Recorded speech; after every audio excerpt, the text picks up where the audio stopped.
ሰማይን አዳኝባችኋለሁ፣ ሰማይ ይመስክርባችሁ። ይሄ የሚሰማው ሊመስክርበት። የምናገረው ውሸት ከመሰለ የምንናገረው ነገር ለአንዳንድ ሰው ላይ ያስደስት ይችላል እና እኛ ምን እናድርግ? ይሄ እኮ ሃይማኖት ነው። ድሮ ወገኖች ቤተክርስቲያን ላይ መከራ ሲደርስ ዝም አስብሏቸው ነበር የሚባል። አሁን ግን የለቅሶና የጮህ ዜማችን ደስ እያላቸው ሄደ መሰልና ባለፈው አርሲ ላይ ያን ሁሉ ግፍ ከፈጸሙባቸው በኋላ ምን አሏቸው? እነዚያ የሚጮሁላችሁ ሰዎችን ንገሯቸው በደንብ ይጮሁ። ለምን ቢባል የስነ ልቦና ድል እያገኘ እንደሆነ ገብቶናል። በቃ ፌስቡክ ላይ ሲጮህ ሌላው ክርስቲያን ሲሰማ ምንድነው የሚሰማው? ፍርሃት።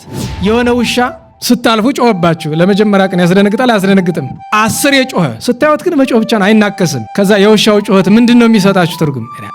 ይጮህ አይደለም። እኛ ከዛ ውሻ ያልተሻለን ሰዎች ነን። ደማቸው የፈሰሰ ኦርቶዶክሳውያን ወገኖቻችን ደማቸውን ደመ ሰማዕት ያደርግልን። የሚገርማችሁ የመን ውስጥ ያሉ ክርስቲያኖች አሉ። ናግራን ሊቃውንት፣ ናግራንን ታውቃላችሁ አይደል? ጥንቷ አለች፣ አሁንም ናግራን እንድታውቁት ጥቂት ክርስቲያኖች አሉ። ናግራን ላይ የናግራን ክርስቲያኖች መልእክት ልከው ወደ እኔ ደርሷል። ወደ እኔ አይደለም የተላከው፣ ዝም ብሎ ኢትዮጵያ እንዲሰሙት የተላከ እና አንድ ቀን መጥተው እኛን ከአረማውያን በየመን ካሉ አረማውያን የኢትዮጵያ ክርስቲያኖች ይታደጉናል የሚል ተስፋ እንዳላቸው መልእክት ልከው ደርሶናል። እኔ ሰምቻለሁ። እና ለዛ መልእክቱን ላመጣው ሰው ምን አልኩት? አይ ለነሱ አትበላቸው፣ ለአንተ ግን አንድ ነገር ልንገር። ጉዳችን አላወቁም። ለገዛ ወንድሞቻችን እንደማንሆን አላወቁም። ጥንት የነበሩትን እና አፄ ካሌብን አስበው ነው። አስቡት፣ በዓለም ላለ ሁሉ ክርስቲያን የሚጨነቁ ነበሩ። ዛሬ የቤቱ ላለ ወንድሙ የማይጨነቅ ሰው ጭራሽ የመን ላለ ኦርቶዶክሳዊ የማይመስል ነገር። መጽሐፍ ይላል አሰምለክሙ ሰማያት ይላል ቅዱስ አትናቴዎስ። ሰማይን አዳኝባችኋለሁ፣ ሰማይ ይመስክርባችሁ። ይሄ የሚሰማው ሊመስክርበት። አሰምለክሙ ምድረ ይላል። አዎ ምድርን አዳኝባችኋለሁ፣ ይመስክር። የምናገረው ውሸት ከመሰለ የምንናገረው ነገር ለአንዳንድ ሰው ላይ ያስደስት ይችላል እና እኛ ምን እናድርግ? ይሄ እኮ ሃይማኖት ነው። ምናልባት እግዚአብሔር ግን እንደዚህ ሆነን አንቀርም፣ ዳኛ ይልክልናል ብለን ተስፋ እናደርጋለን። ያ ዳኛ ሲመጣ ግን መጀመሪያ እኛን ቀጥቶ ኋላ እንግዲህ ስራውን ይሰራ ይሆናል። አባቶቻችን ብለውናል። ምን ለማለት እንደፈለግኩ አይገባችሁ ይሆናል ብዙዎቻችሁ። እግዚአብሔር ዳኛ ማምጣቱ አይቀርም።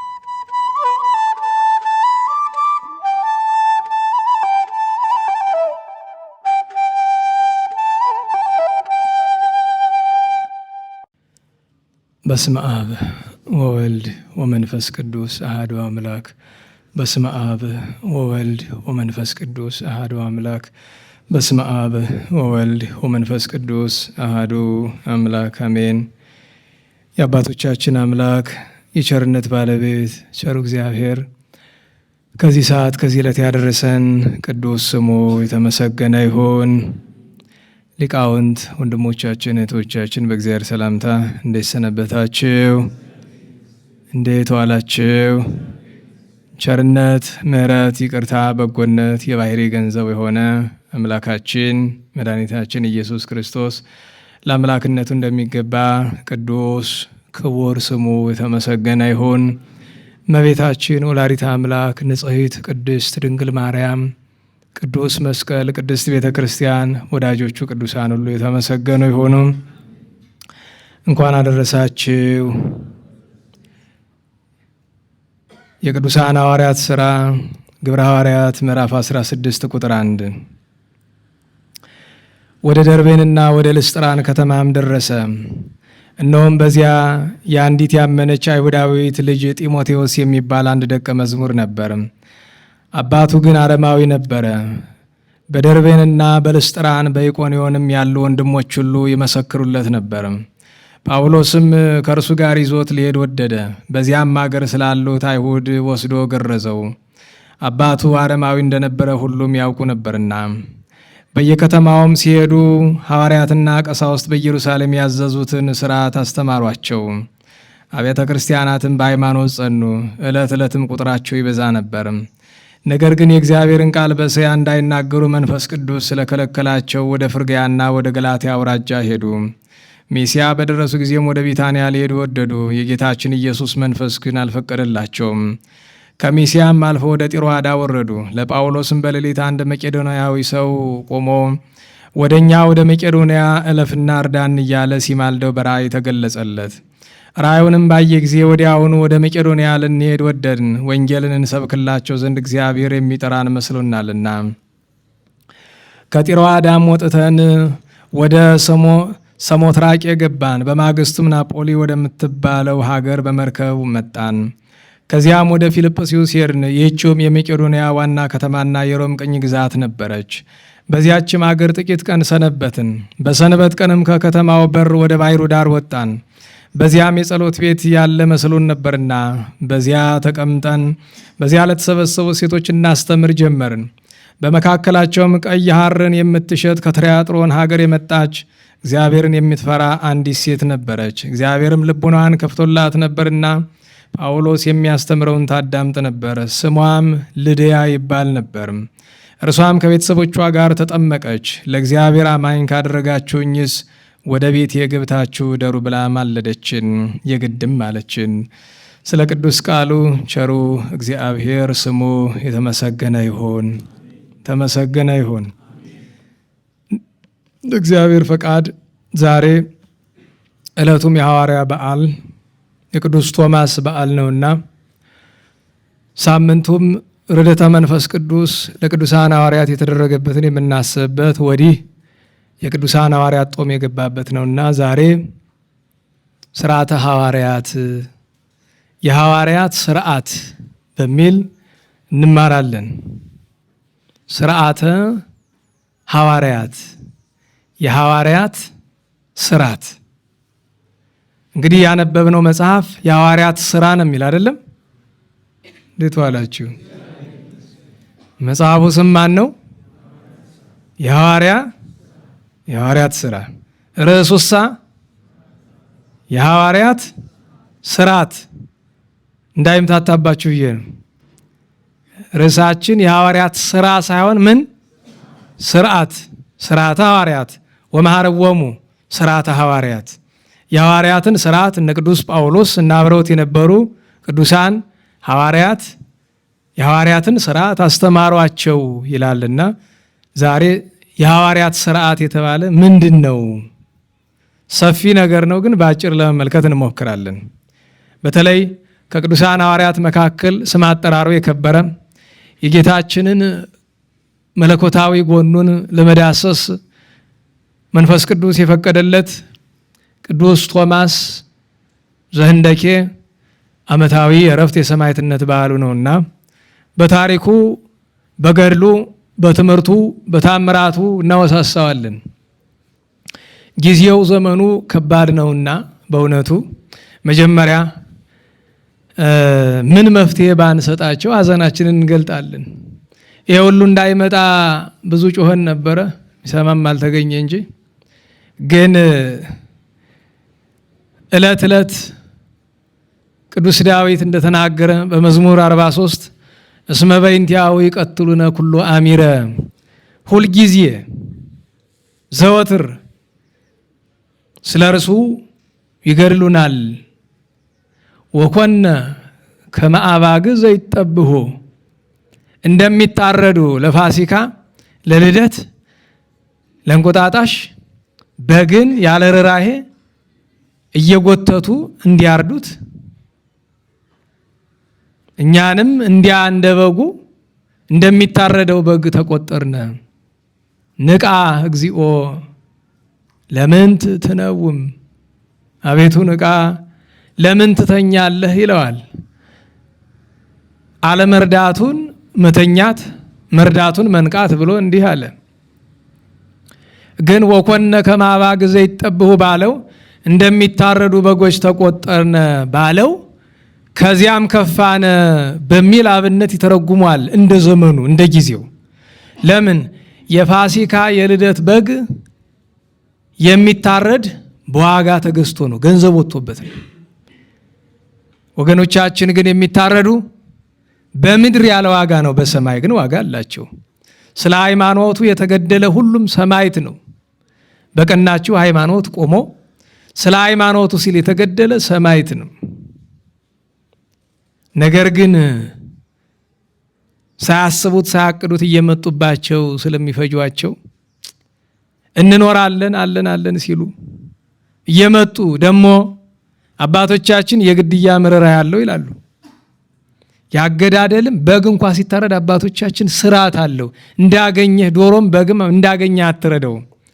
ጸሎት አድርግ፣ ባርክ፣ ነፍሱ ቶሎ እንዲወጣ አድርገው ይላሉ አይደለም?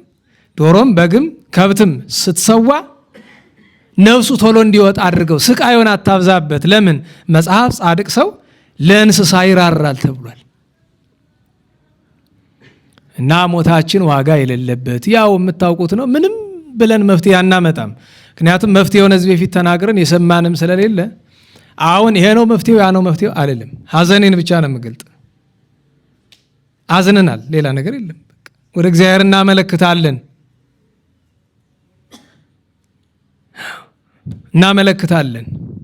ኢትዝክር ለነ አበሳነ ዘትካት ኢትዝክር ብነ ሲል ነው ይላሉ። የቀደመ በደላችን አትቁጠርብን። ፍጡኖ ይርከበነ ሳይልከ እግዚኦ ይቅርታ ፈጥኖ ያግኘን። እስመ ተመንደብነ ፈድፋደ መከራ እጅግ አግኝቶናል። እስመ በልዑ ለያዕቆብ እስራኤልን ክርስቲያኑን በልተውታል። ወአማሰኑ ቢሄሮ ሀገሩን አጥፍተውታል። ኋላ ግን መጨረሻ ልመናችን ከአው መዓተከ ይሆናል። ቁጣህን ድፋባቸው። መቼስ ገድለውን አይቀሩ፣ ለነሱም የሚገድል ይልክባቸዋል። ይህን እናውቃለን እናምናለንም። ለጊዜው ግን መፍትሄ ያለው መፍትሄውን የሚሰራበት ሰው ስለሌለ ወደ መፍትሄው አንሄድም። ስለዚህ ብታረጉትም ባታረጉትም ብናረገውም ባናረገውም ወደ እግዚአብሔር እናልቅስ። እንግዲህ ሌላው ይደክማል፣ ይሰለቻል። በነገራችን ይሰለቻል፣ በጣም መስማቱ ይሰለቻል። ተናግሮ ሰሚ በሌለበት ይሰለቻል። የገዛ ወገናችን መልሶ ለኛ ጠላት። በነገራችሁ ላይ ይሄ ሁሉ መከራ እየደረሰብን ያለ በማንም ጥፋት አይደለም፣ በራሳችን ጥፋት ነው። የሚያሳዝነው ነገር በእኛ በደል ምንም የማያውቁ ወገኖቻችን መከራ ማየታቸው ነው። እና ስለዚህ ዛሬ በፌስቡክ በምንጫጫታ ያበቃ መስሎ ከሆነ ምንም ተለምዷል። አንዳንዴ ያስገርመኛል። በነገራችሁ ላይ የዚህን 2-3 ቀን የፌስቡክ ጫጫታ ስትመለከቱ ሰው ወቅት አለው ልበል ለመጮህ። ከዚህ በፊት በተደጋጋሚ ነገር ተፈጽሟል አይደለም? 7-8 ጊዜ እዚሁ ስፍራ ብቻ ማለት ነው። ከነዚያ ውስጥ መርጠን ስንጮህ ለስንተኛ ጊዜያችን ነው? ለ3ኛ ጊዜያችን ነው መርጠን ስንጮህ። በሌላ ጊዜ የሚሞተው ሰው ምንድን ነው? ከምንድን ነው የምንቆጥረው? የሚገርማችሁ ይህንን ርዕስ አንለቅም ብለው እስካሁን ድረስ ለዓመታት የሚሉ ወንድሞች እህቶች ደግሞ አሉ። የሚገርማችሁ ነገር እችን ርዕስ አንተውም ብለው እና የሚያሳዝነው ነገር የወገኖቻችን ሞት። በነገራችሁ ላይ እንዴት ዋላችሁ? ባለቤቱ ያቀለለውን አሞሌ ባለዕዳ አይቀበለውም ይባላል። የወንድምህ የእህት ሞት ለአንተ ትርጉም ካልሰጠህ ለገዳዩ እንዴት ብሎ ትርጉም ይሰጠዋል? ለጠላት እንዴት ብሎ ትርጉም ይሰጠዋል? እና ዞሮ ዞሮ ተራችን እስከሚደርስ መጠበቅ ነው። ይሄው ነው የቀረን። እያየን ማልቀስ፣ ቀጥሎ ተራ መጠበቅ ነው። ወደ ትምህርታችን ጋር ከዚህ በላይ ብል ሰምቶ የሚሰራበት ሰው ለሌለ ለዓመታት የጮኸው ጩኸት ሁልጊዜ እላችኋለሁ ለቤተ ክርስቲያን የሚረባውን ስንናገር እናንተ ሳይገባችሁ ጠላት ግን ይገባዋል። በዚያ ምክንያት ተሳዳጅ እንሆናለን። ቸገረን። እናንተ ማስታወሻ የያዛችሁም ያልያዛችሁም አላችሁ፣ ትመጣላችሁ። እዚህ አይደለም የሚገርማችሁ ወሬ ለመልቀም ይመጣል፣ ለጠላት ለማቀበል ለማላችሁ እናውቃለን፣ ይመጣሉ። ያ ሰው የምንናገረው ነገር በጣም ይገባዋል። ቃል በቃል ልቅም አድርጎ ወስዶ ለሚሰጠው ይሰጣል። የሚገርማችሁ ነገር ድሮ ታስታውሱ እንደሆነ አንድ ነገር አለው ወንድሞቻችን ተልካችሁ የምትመጡ አትድከሙ፣ ይኸው በዚህ ይጫንላችኋል፣ እዚሁ ታገኙታላችሁ፣ አንቆርጠው አንነከው፣ እዚሁ አትድከሙ እኮ ነው የምንላቸው እኛ። ግን የሚገርማችሁ ለክፋታቸው ልቅም አድርገው እያንዳንዷን የተነገረችው ነገር ይዟታል። እና የምንናገረው ለእኛ ሳይገባ ለጠላት የሚገባው ከሆነ መናገሩ አስፈላጊ አይሆንም። እያዩ መተው ነው። እኔ ድሮ በግልጽ ልንገራችሁ እፈርድ ነበረ በእነንታ በታላላቆቻችን በአባቶቻችን ፍርድ ለምንድን ነው የማይናገሩ መፍትሄውን እያሉ ኋላ ሳስበው እውነታቸውን ነው። እንደውም አንድ ወንድም መጥቶ ለምንድን ነው የሁሉ መከራ በቤተክርስቲያን ላይ እየዘነበ ዝም ያሉ አላቸው። ተናግሬ መፍትሄ እንደማላመጣ ስላወቅኩት አሉ። በጊዜው ሞክረው ማያዩት ብዬ ነበረ። እኛ የሞከርነው ምንም ያፈራነው ነገር የለም፣ ጥላቻ ብቻ። ደግ አረጉ አልኩ። ዛሬማ እውነታቸው ነው ለካ በጠባብ አእምሮ ኖሯል እንዲህ ባደረጉ ብዬ የተመኘው የነበረ እና ያሳዝናል። ከሁሉ በላይ የሚያስገርመኝ መሬት ላይ ምንም የማያደርግ ሰው በሙሉ የት ነው ተጠራቅሞ ያለ? ፌስቡክ ላይ፣ ኢንስታግራም ላይ፣ ዩቲዩብ ላይ። ቲክቶክ እና ዩቲዩብን የሚሰሩ ሰዎችን እኔ ከቁም ነገር አልጽፋቸውም። ለምን? እግረ መንገዱን ምን ያገኙበታል? ምክንያት ለገቢው ብለው ይሁን ለቤተ ክርስቲያን ብለው ይሁን እኮ ችግር ነው። አብዛኛው ለገንዘቡ ብሎ ነው። በግልጽ ማንነጋገር። እንዲያውም ልንገራችሁ እናንተን አንድ ሰው መጣና እንዲያው ዩቲዩብ ላይ ሲለጥፉት አንዳንድ ፎቶዎች እናያለን የሆኑ ትኩረት ለመሳብ የሚደረጉ ጥረቶችና ብትመክራቸው አለችኝ። አይ ያን የሚያደርጉ ትኩረት ለመሳብ እንደሆነ እኮ አውቃለሁ እኔ። አይ እንዲያው ከመንፈስ ቅዱስ አሰራር ጋር ብዬ። መች ለመንፈስ ቅዱስ ነው የሚሰሩ? ለመንፈስ ቅዱስ ነው የምትሰሩ? አይደለም እኮ እናውቀዋለን። ማን ነገራችሁ? ሰርቶ በዚህ ጉባኤ ምንም የሚገኝ ጥቅም የለም። ጥቅም የፈለገ ሰው ሌሎች ሰዎች ማየት የሚፈልጋቸው። በነገራችሁ ላይ ድካማችሁ ያሳዝነኛል። ለምን መሰላችሁ? ሰዎች የእግዚአብሔርን ቃል እንዲመለከቱ ትኩረት የሚስቡ ነገሮች መለጠፍ አለባቸው። አሊያ ሰው ባረሲ እንደዚህ የሆነ አልፎልን የሚሄደው በመሃል ግን የሆነ የዝነኛ ሰው ፎቶ ወይ የሆነ ነገር ብትለጥፍ ሰው ግር ብሎ ገብቶ ያለ እና እኔ መቼው ነው አልካችሁ ከሶሻል ሚዲያ ካልወረድን በቀር ያኛው እኔ በነገራችሁ ላይ እዚህ በፊት ነግሬያችሁ ከሆነ ድሮ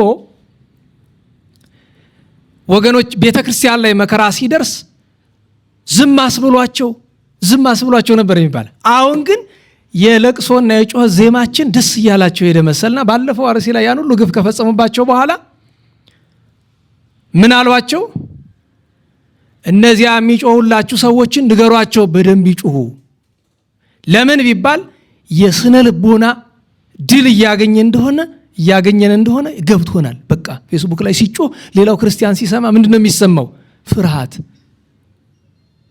ነናዋላችሁ። ገዳዮቹ እኮ ያን አላቅም ያላቸው አይደሉም። ሱሪ ያለው ጠፍቶ ነው እንጂ አራጆቹ ሱሪ ያላቸው አልነበሩም። ሌላ እነሱን የሚቃወም ሱሪ ያለው ጠፋ እንጂ። እና ስነ ልቡናዊ ጫናውን ይፈልጉታል። አሁን ከሆነ ታውቃላችሁ፣ ለዛ ነው ፌስቡክ ላይ ምናምን ብዙ የሚጮሁ ሰዎችን አያዘጉባቸውም እንጂ እኮ ማዘጊያ ሰራዊት አለ። ምንም ነገር ሲደረግ ከዚህ ከእናንተ ፊት የነበረው ዩቲዩብ በሙሉ አልተዘገም፣ ተዘግቷል እኮ። አሁን ግን ጮኸታችንን ይወዱታል፣ ደስ ያሰኛቸዋል መሰል። ትልቁ ዋናው ነገር ግን ምንድነው? በቃ አንደኛ ምንም ማድረግ እንደማንችል አወቁ። ስለዚህ አስቡት፣ የሆነ ውሻ ስታልፉ ጮኸባችሁ። ለመጀመሪያ ቀን ያስደነግጣል አያስደነግጥም? 10 የጮኸ ስታዩት ግን መጮህ ብቻ ነው፣ አይናከስም። ከዛ የውሻው ጮኸት ምንድነው የሚሰጣችሁ ትርጉም? ይጮህ አይደለም? እኛ ከዛ ውሻ ያልተሻለን ሰዎች ነን።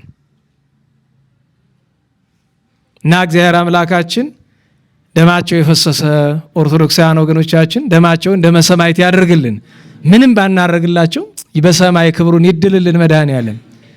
በምድር የቀሩ በስደት በመታገት በሰቆቃ ያሉትን ደግሞ መድኃኔዓለም ይታደግልን፣ እሱ ይድረስላቸው።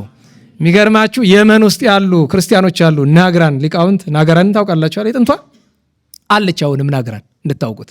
ጥቂት ክርስቲያኖች አሉ ናግራን ላይ። የናግራን ክርስቲያኖች መልእክት ልከው ወደ እኔ ደርሷል። ወደ እኔ አይደለም የተላከው፣ ዝም ብሎ ኢትዮጵያ እንዲሰሙት የተላከ እና አንድ ቀን መጥተው እኛን ከአረማውያን በየመን ካሉ አረማውያን የኢትዮጵያ ክርስቲያኖች ይታደጉናል የሚል ተስፋ እንዳላቸው መልእክት ልከው ደርሶናል። እኔ ሰምቻለሁኝ። እና ለዛ መልእክቱን ላመጣው ሰው ምን አልኩት? አይ ለነሱ አትበላቸው፣ ለአንተ ግን አንድ ነገር ልንገር፣ ጉዳችን አላወቁም። ለገዛ ወንድሞቻችን እንደማንሆን አላወቁም። ጥንት የነበሩትን እና አፄ ካሌብን አስበው ነው። አስቡት፣ በዓለም ላለ ሁሉ ክርስቲያን የሚጨነቁ ነበሩ። ዛሬ የቤቱ ላለ ወንድሙ የማይጨነቅ ሰው ጭራሽ የመን ላለ ኦርቶዶክሳዊ የማይመስል ነገር። ምናልባት እግዚአብሔር ግን እንደዚህ ሆነን አንቀርም፣ ዳኛ ይልክልናል ብለን ተስፋ እናደርጋለን። ያ ዳኛ ሲመጣ ግን መጀመሪያ እኛን ቀጥቶ ኋላ እንግዲህ ስራውን ይሰራ ይሆናል። አባቶቻችን ብለውናል። ምን ለማለት እንደፈለኩ አይገባችሁ ይሆናል ብዙዎቻችሁ። እግዚአብሔር ዳኛ ማምጣቱ አይቀርም። እንዴት ዋላችሁ? መድኃኔዓለም ያን ዳኛ በቶሎ ያምጣልን።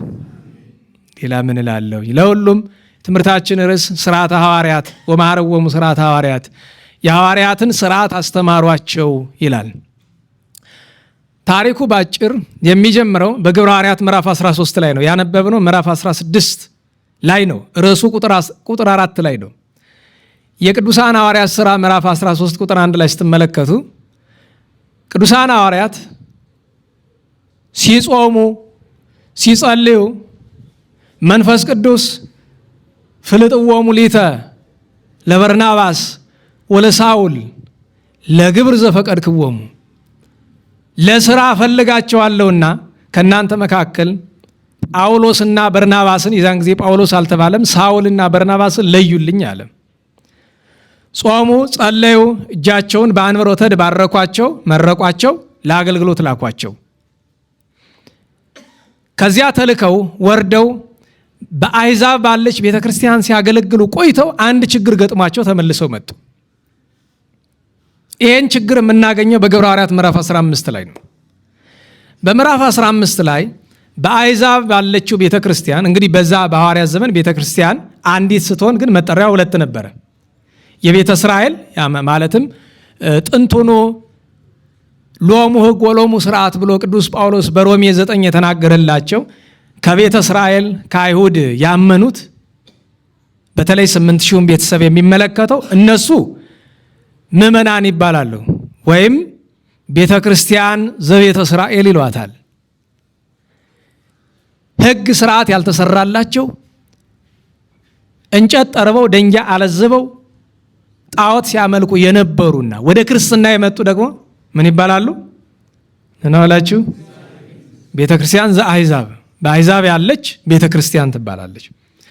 ሁለቱ ሲገናኙ በተለይ በሮም ግዛት፣ የሮም ግዛት የዛኔ ሰፊ ነው በጣም። ሁለቱ ሲገናኙ ችግር ተፈጠረ። የሮም መልእክት የተጻፈም በዚህ ምክንያት ነው። ሮም ከተማ ውስጥ ላለው ችግር ብቻ ግን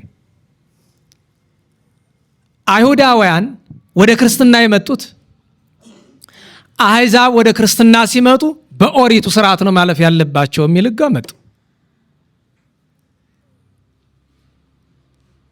ከጥምቀት በፊት ግዝረት ያስፈልጋቸዋል። እንድታውቁት የሚያስፈልገው ነገር አብዛኞቻችን ወንዶች ምናልባት ሁላችን ተገርዘናል አይደለም? ንገሩኝ፣ መገረዛችን የሃይማኖት ስርዓት ይመስላችኋል? ባህል ይመስላችኋል?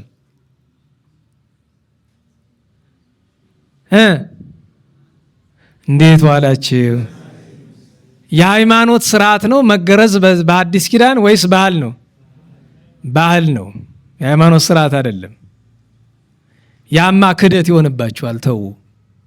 አራ ግዝረት በነገራችሁ ላይ በብሉይ ኪዳን በግ እያረዱ መስዋዕት ያቀርቡ ነበር አይደል? እሱ ነገር አሁን በአዲስ ኪዳን በግ እናርዳለን አናርድም?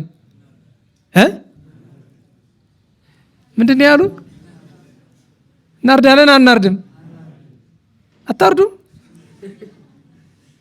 እና ምን እያገኛችሁ ብትበሉት? ሰው ያረደውን እየበላ በግ እናርዳለን አናርድም? እናርዳለን አይደል? ግን ለሃይማኖት ነው ለሆድ ነው?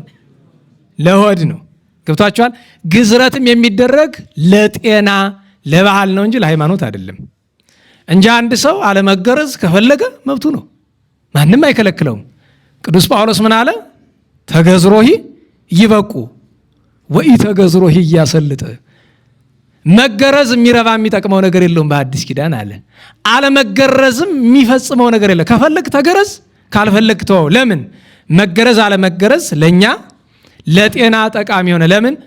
አባታችን አብርሃም እግዚአብሔር ግርዛትን ወይም ግዝረትን ስርዓት አድርጎ የሰጠው በከንቱ እንዳይመስል ሳይንስ ዛሬ ተመራምሬ የደረስኩበት አለ። በሁለት ምክንያት። አንደኛ ህፃናት በ8 ቀናቸው መገረዛቸው በጣም ጥቅም አለው ይላል ሳይንሱ። ሁለተኛ ነገር ያልተገረዘ ወንድ በትዳር ውስጥ ችግር ነው፣ ለጤና በጣም አስፈላጊ ነገር ነው፣ ታውቁታላችሁ። ስለዚህ እግዚአብሔር ባወቀ ለአብርሃም ወዳጅነቱን ምልክቱን ሲሰጠው ለስጋም ለነፍስ ብቻ አይደለም፣ ወይም ደግሞ በወቅቱ ለነበረው ለአምልኮ ስርዓት ብቻ አይደለም። መገረዝ ለጤናም ጠቃሚ ነገር ነው። ለሰው ልጅ ለወንድ ልጅ ለኑሮ ያስፈልገዋል። ለሴት ልጅ ግን አስፈላጊ ነገር አይደለም። የአንዳንድ ሰዎች ይከራከራሉ። የሴት ልጅ ግርዛት በቤተ ክርስቲያን የሚደገፍ አስመስለው የሚናገሩ የለም። እንኳን የሴት የወንድ ግርዛት በቤተ ክርስቲያን እኮ ከፈለክ አድርገው ካልፈለክ ተወው ነው። እንኳን የሴቲቱ በኦሪቱ ታዲያ ለምንድን ነው ቢሉ ያ የብሉይ ኪዳን ታሪክ አለ በኦሪቱ ያለው ወአፍቀራ በእንተ ነፍስታ ያለውን ትርጓሜ ላይ በእንተ ነፍስታ ያለው ሲተረጎም ምንድን ነው የተገረዘች ስለሆነች ወደዳት ተብሎ ተተርጉሟል። እንደዚያ የተባለችው ሴት ከቤተ እስራኤል ወገን ናት ወይ ብትሉኝ፣ አዎ።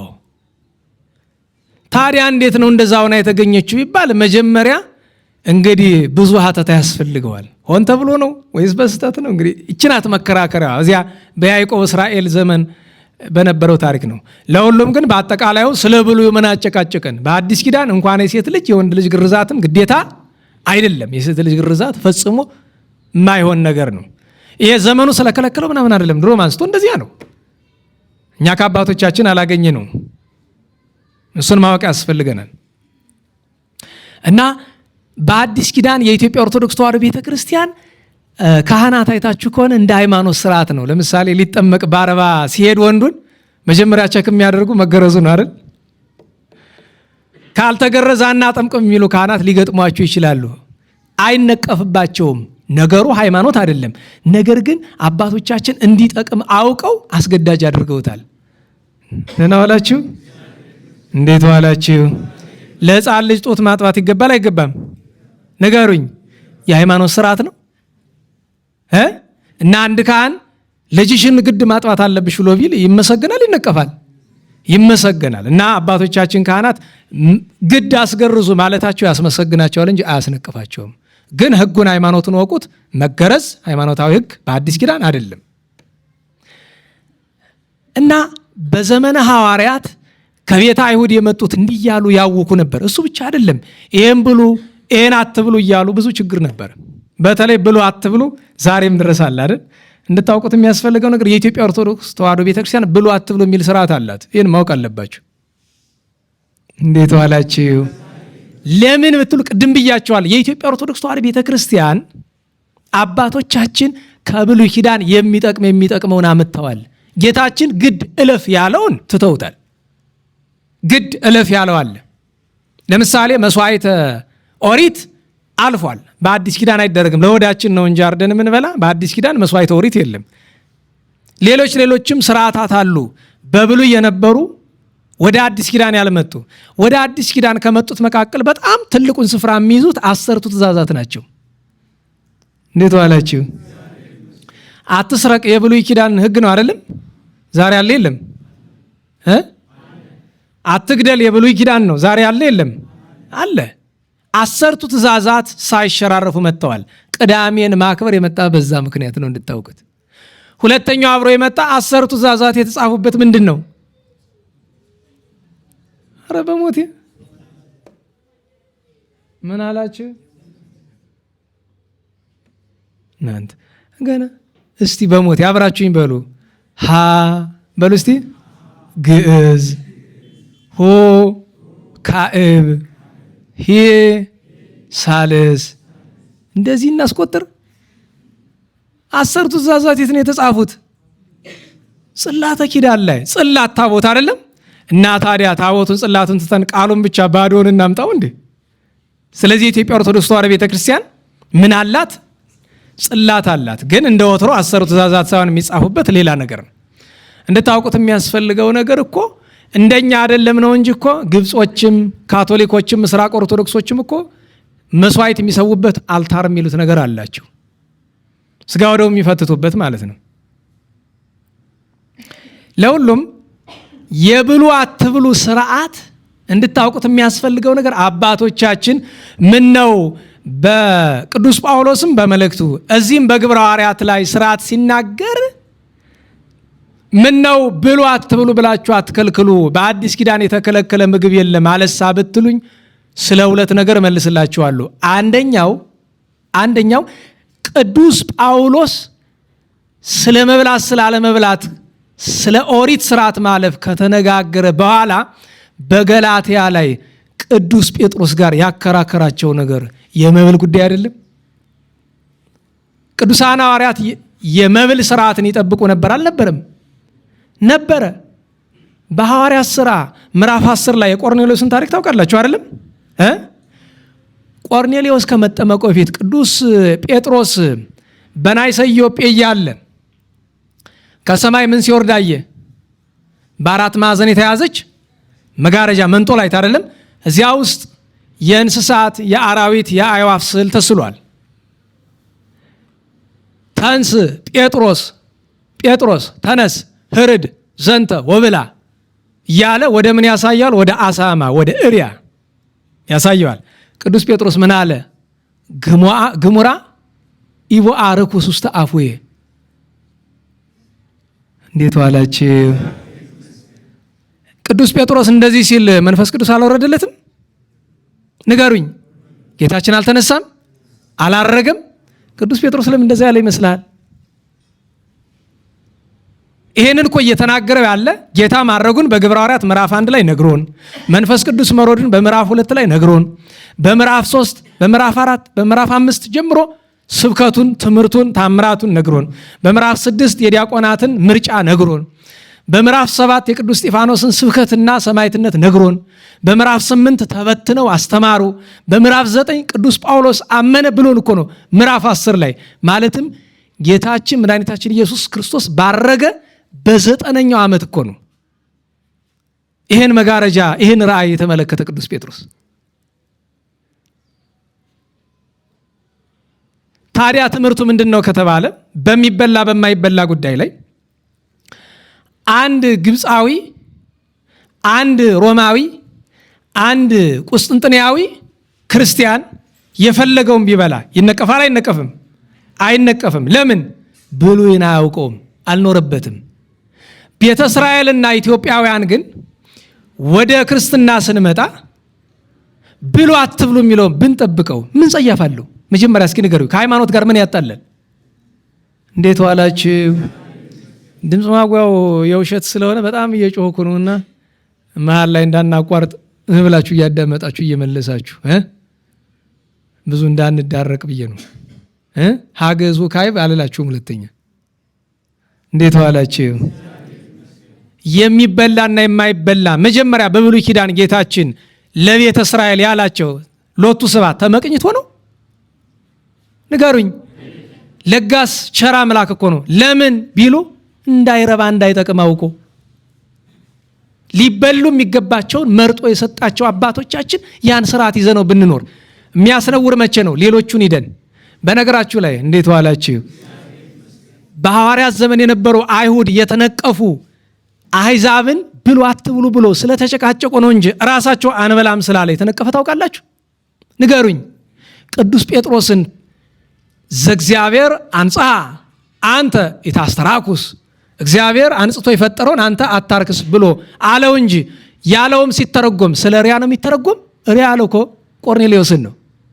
አጥምቅ ሲለው ነው እንጂ ሂድና ብላ ማለቱ አይደለም። ቅዱስ ጴጥሮስ ሪያ በላ የሚል ታሪክ አለ። እንዲያውም አንድ የሚገርማችሁ ጉባኤ ዘርግቶ የሚያስተምር ሰው ነው ተብሎ በመሀል ሀገር ያለ ነው መሰለኝ።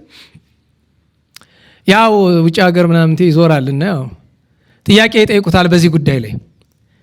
ጥቅስ ቢያጣ ምን አለ? ጌታችን እኮ በወንጌል ሐዋርያትን በሄዳችሁበት ቤት ግቡ ያቀረቡላችሁም ብሉ ብሏችሁ። እንደና ዋላችሁ። እንግድነት ሂደን ያቀረቡልንን ምግብማ እንበላለን፣ ግን እዛ ውስጥ የማንበላው ነገር ካለ ደግሞ አንበላም። ስለዚህ ነገር እናታችን ቅድስት ሳራ ምን አለች? እንግድነት ሂደ ምግብ ቢያቀርቡልህ የማትወደው የማይገባ ምግብ ቢኖር የሚስማማን በልተህ በቃኝ በል፣ አታስቀይማቸው። አየህ፣ ልብ በለው፣ አስተውለው። እና እኛ የኢትዮጵያ ኦርቶዶክስ ተዋሕዶ ቤተክርስቲያን ከብሉይ ኪዳን ስለሆነ የመጣች እንዲህ ያለ ስርዓት አላት። እንዲህ የግድ ሮማውያን ያደረጉትን እናድርግ ነው? እነሱ ታቦት ስለሌላቸው ሎቱ ስብሐት ታቦት እናስወጣ? በነገራችን ላይ የምንቀድስበት ካባ ከየት ነው የመጣው? ወደ አዲስ ኪዳን ምስጢር ተስተካክሎ ነው እንጂ እኮ ካባው የምንድን ነው? የብሉይ ኪዳን ነው። ጽናው የምንድን ነው? የብሉይ ኪዳን ነው። መቅረዙ የምንድን ነው? የብሉይ ኪዳን ነው። ለአዲስ ኪዳን እንደሚሆን ተስተካክሎ ነው። ስለዚህ እኛ ያ ሰውዬ ይሄ አንድ ቀንዳም ሰውዬ አለ፣ ቀንዳም ብለው ያደረበትን በማየት ነው እንጂ ሰውዬው ሰው ነው። አህያ ብሉ ምናምን ብሉ የሚል ሰው እያለ አይደለም ከአሜሪካ እየመጣ አለ። ጭራቅ ነው። ቀንዳም ያልኩት ቀንዳም ጋኔን በውስጡ ስላደረበት ነው። እንዴት አወቅ ካላችሁኝ ብዙ ምርምር አይጠይቅም። ተውት፣ የሚያውቅ ያውቀዋል። እንደዚያ ያለ ሰው በነገራችሁ ላይ አንድ ሰው ጋር እየተነጋገርን መናፍቅን እንደ ሰውነቱ ማክበር አይገባም ወይ አለኝ። አይገባም። ደህና ዋላችሁ። መናፍቅን እንደ ሰውነቱ ማክበር ይገባል አይገባም ብትለኝ አይገባም።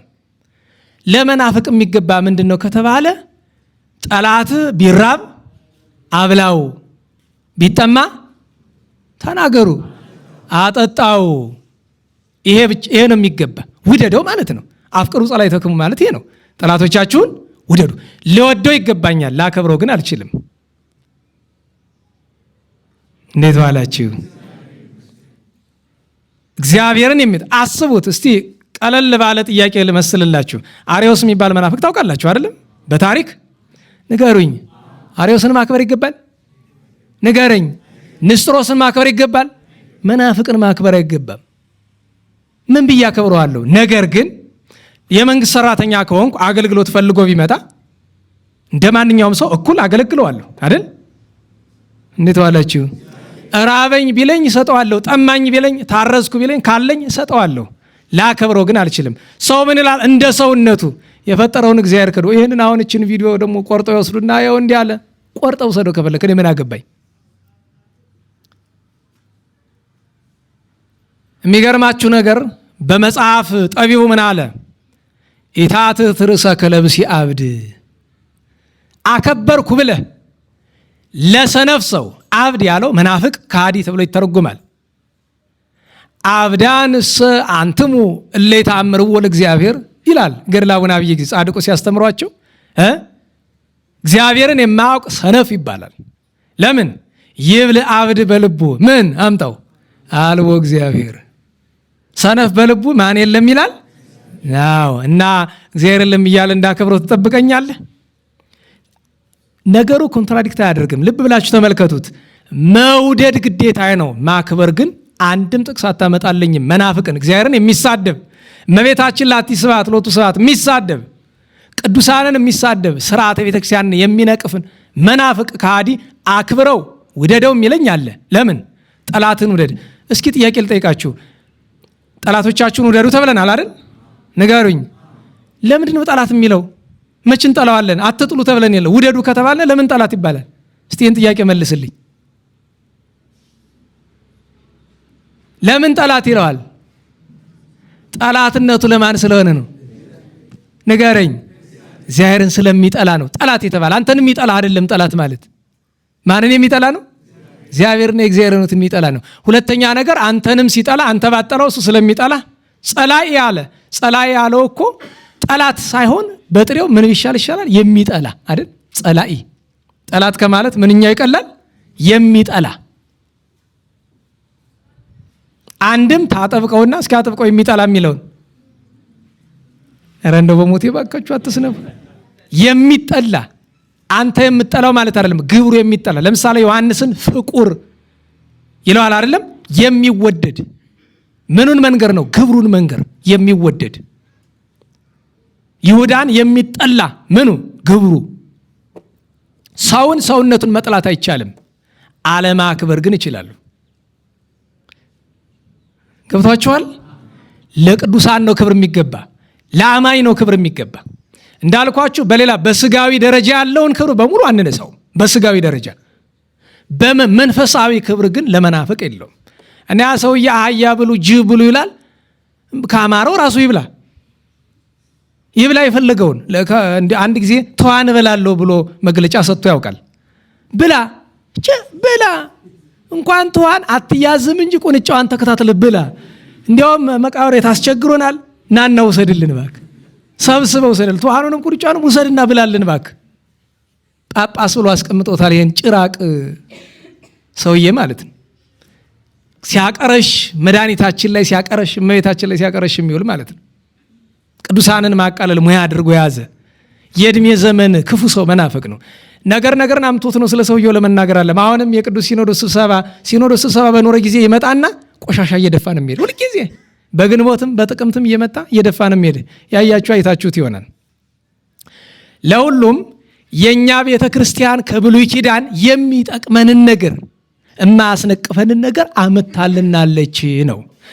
ታዲያ በዘመነ ሐዋርያት ግብረ ሐዋርያት ምዕራፍ 15 ላይ ተነስቶ ለነበረው ክርክር እመቤታችን ድንግል ማርያም ካረፈች በኋላ ጉባኤ ተደርጎ የዚያ ጉባኤ ሊቀመንበርነት የኢየሩሳሌም ኤጲስቆጶስ ለነበረው ለቅዱስ ያዕቆብ ዘኢየሩሳሌም ተሰጥቶ በጉባኤው ላይ 5 ስርዓቶችን የሐዋርያት ጉባኤ አሳለፈ። ለማን? በአሕዛብ ላለችው ቤተ ክርስቲያን። ልብ በሉ ነና አላችሁ። ስንት ስርዓት ተናገሩ? ለማን? በአሕዛብ ላለችው ቤተ ክርስቲያን። እኛም እንጠቀምበታለን። በእርግጥ እነዚህ ከመጽሐፍ ቅዱስ ግብረ ሐዋርያት ምዕራፍ 15 ላይ ቃል በቃል ባነብላችሁ እወዳለሁ። ምክንያቱም ርዕሳችን የሐዋርያት ምንድን ነው የሚል ተናገር። የሐዋርያት ስርዓት ስርዓታቸው ብዙ ሆኖ እያለ በሲኖዶስ በሌሎችም መጻሕፍት ያሉ ስርዓታት ብዙ ሆኖ እያለ ይችኛይቱን ለብቻ ግን የሐዋርያት ስርዓት ብሎ ያስተማረውን ምክንያቱን ነገርኳችሁ አይደል? ውዝግብ ተነሳ። አይሁድ በአሕዛብ ቤተ ክርስቲያን ሄደው ይህም ብሉ ይህን አትብሉ እያሉ እውክ አደረጓቸው። ጉባኤ ተደረገና መንፈስ ቅዱስ በቅዱስ ያዕቆብ አማካኝነት እንዲህ አለ። ሰማችኋል? ቢሰማችሁንም ይሻል። ይሄኛው ድጉሱ ጠንከር ያለ ሆኖ ለመግለጥ አልመች ብሎ እንደዚህ ላድርግ ነው የምናነብ። ሰማችኋል? ቢሰማችሁንም ይሻል። እሺ ቁጥር 19 ምዕራፍ 15 ቁጥር 19 አሁንም ወደ እግዚአብሔር በተመለሱ አሕዛብ ላይ ስርዓት አታክብዱ እላችኋለሁ። ልብ በሉ፣ አድምጡት። ለማን እንደሆነ እየነገረ ነው። ወደ እግዚአብሔር በተመለሱ እነማን ላይ ተናገሩ? አሕዛብ ላይ ምን አታክብዱ? ስርዓት አታክብዱ፣ ማለትም የኦሪቱን ስርዓት። ነገር ግን ይላል ቁጥር ላይ ለጣዖት ከሚሰዋው ከዝሙት ሞቶ የተገኘውንና ደም ከመብላት እንዲርቁ ለራሳቸው የሚጠሉትንም በወንድሞቻቸው ላይ እንዳያደርጉ እዘዟቸው። ይህንን እኛና መንፈስ ቅዱስ አዘናል። እንዴት ዋላችሁ? እኛና ማን ይላሉ? ይውላችሁ የሐዋርያት ቃል የመንፈስ ቅዱስ ቃል ነው። ይህ መልእክት በነ ቅዱስ ጳውሎስ እጅ ተልኮ ነው ያስተማሯቸው። 5 ነገር አልሰማችሁም? አንደኛ ከምን ተከልከሉ? ለጣዖት ከተሰዋ። ሁለተኛ ከምን ተከልከሉ? ከዝሙት። ሶስተኛ ከምን ተከልከሉ? ከታነቀ ሳይባረክ ሳይታረድ የሞተ ነገር በክት ይለዋል አይደለም? ማውታ ይለዋል። ሳይባረክ ሳይታረድ የሞተ እንስሳ ስጋ እንዳትበሉ። ከታነቀ ማለት እሱ ነው። አራተኛ ምን አለ? ደም ከመብላት ከመጠጣት ተከልከሉ። 5ኛ ምን አለ? አዎን በራሳችሁ አድምጡ በደም እንጂ ጎበዞቹ ነው እንጂ። ልድገምላችሁ። እንዲህ አሏቸው፣ ለጣዖት ከተሰዋ ከዝሙት ሞቶ የተገኘውን ደም ከመብላት እንዲርቁ ለራሳቸው የሚጠሉትን በወንድሞቻቸው ላይ እንዳያደርጉ። አልነገርኳችሁም? የዛሬ 9 ወር 10 ወር አካባቢ አንድ ንጉሥ ክርስቲያን ሆነና መጽሐፍ ቅዱስ ማንበብ ፈለገ። ሲያየው በዛበት፣ አይ አገር እያስተዳደርኩ ይህን ሁሉ ማንበብ አልችልም አለና አንዱን መምህር ጠርቶ፣ እንደ ፍልስፍና ጎበዝ ነው የሚባለውን መምህር ጠርቶ በል መጽሐፍ ቅዱስን የሚገልጥ አንድ ጥቅስ ብቻ ከመጽሐፍ አምጣልኝ፣ ሙሉ መጽሐፍ ቅዱስን የተሸከመ አንድ ጥቅስ አምጣልኝ አለው። ጨነቀው። የቱ ተመርጦ የቱ ይተዋል? ኋላችን ይዞለት ነው ሄደ። በራስህ የምትጠላውን በማንም ላይ አታድርግ፣ ወይም ሊያደርጉብህ የማትወደውን በማንም ላይ አታድርግ፣ ሊያደርጉልህ የምትወደውን ለሁሉም አድርግ የሚል ነው። ይህንን መረጠ ይባላል። ግን በዚህ በፊት እያቸዋለሁ፣ እኛ ምረጡ ብንባል ግን ብዙ አለን ምን መርጠው፣ የተሻለ ብዙ ቃል አለ። ለጊዜው ይህንን መርጦ ሰጥቶታል። ስለዚህ 5ቱን ነገሮች ባጭርን እያቸው፣ ምክንያቱም የሐዋርያትን ስርዓት አስተማሯቸው ብለን ስላልን ማለት ነው። ግን ይህንን ከማየታችን በፊት ሰዓት ሄደ ብለን እንዳንጨናንቅ ቅዱስ ቶማስን ነው ሰው የሚገርማችሁ ሰዓቱ በምን ሩጫ እንደሄደ እየተገፋ ነው። ስለ ቅዱስ ቶማስ ጥቂት እናንሳ። ይሄ ውሳኔ ሲወሰን በእመቤታችን እረፍት ምክንያት ሐዋርያት ተሰብስበው ነበር። ሁሉም መጥተው ነበርና በዚያ ስፍራ ሰማዕትነት ከተቀበለው ከቅዱስ ያዕቆብ ወልደ ዘብዴዎስ በቀር ሁሉም ነበሩ። እዚያ ቦታ ለስርዓት ከህንድ ደመና ጠቅሶ መጥቶ የነበረ የእመቤታችን ትንሣኤዋን እርገቷን ከሐዋርያት ቀድሞ ያየ ቅዱስ ቶማስ ነው። ቅዱስ ቶማስ ማን ነው? ቶማስን በጥንት ስሙ ዲዲሙስ ይለዋል። ጌታ ቶማስ ብሎ አወጣለት። አባቶቻችን የራሱን ስም ሰጠው ይላሉ። ቶማስ ማለት ፀሐይ ነው አይደል? ቶማስስ ይለዋል አይደል? ፀሐይ ነው። ክርስቶስ መድኃኒታችንን መጽሐፍ ምን ይለዋል? ፀሐይ ጽድቅ ይለዋል አይደለም? አዎ የእውነት ፀሐይ ስለሚለው በጸጋ ለሱ ሰጠው። ቅዱስ ቶማስ ከሰዱቃውያን ወገን ነበረ ይባላል በታሪክ። በምን ታውቋል ቢሉ የጌታን ትንሣኤ ሲጠራጠረ። በመጽሐፍ ቅዱስ በተለይ በዮሐንስ ወንጌል ደጋግሞ ስሙ ተጠቅሷል። ለምሳሌ እናውሳ። በቅዱስ ዮሐንስ ወንጌል ምዕራፍ 11 ላይ ጌታችን አልዓዛርን ለማስነሳት ወደ ሀገረ ይሁዳ ሊመለስ ሲል ወደ ቢታንያ ሐዋርያት ምን አሉት? አይሁድ ሊገሉ ይፈልጋሉ እኮ እንዴት ትሄዳለህ ብሎ አሉት። ጌታችን በሰዓት በመዓልት መስሎ ምስጢር አስተማራቸው። ኋላ እያይዞ አልዓዛር አርክነን ወመ ወንድማችን ወዳጃችን አልዓዛር ሞተ፣ ነገር ግን ላስነሳው እሄዳለሁ አላቸው። እነሱ የእንቅልፍ መስሏቸው መሰ ኖመ ይነቅህ ወይጢ አይ እንቅልፍ ከሆነማ ግድ የለም እንቅልፉን ጨርሶ ሲነሳ ይድናል አለ። ጌታችን መልሶ ምን አላቸው? አልዓዛር አርክነ ሞተ። እንዳልገባቸው ሲያውቅ አይ እንቅልፍ አይደለም ወዳጃችን አልዓዛር ሞቶ ቀብረውታል፣ ኑ እንሂድ አላቸው። ያን ጊዜ ቶማስ አንድ ነገር ተናገረ። ንሁር ከመንሙት ምስሌሁ። አብራችሁ በሉ እስቲ ኑ በሉ እስቲ አብረን እንሞት ዘንድ እንሂድ። አባቶቻችን ለሁለት ተርጉመዋል። አንድ ለአልዓዛር አንድ ለጌታ። አልዓዛር ሞተ ተባለና እሱ ከሞተማ ሐዘን ለመድረስ እነሱ ለማስነሳት አይደለም የሐሳቡም የላቸው ሐዘን ለመድረስ ቢገሉንም እንኳ ሄደን ወገኖቻችን ለምን በቢታንያ ሲያልፉ ማርያም፣ ማርታ፣ አልዓዛር ሁልጊዜ ሐዋርያትን እያስገቡ ይጋብዟቸዋል። ወዳጅ ናቸው በጣም።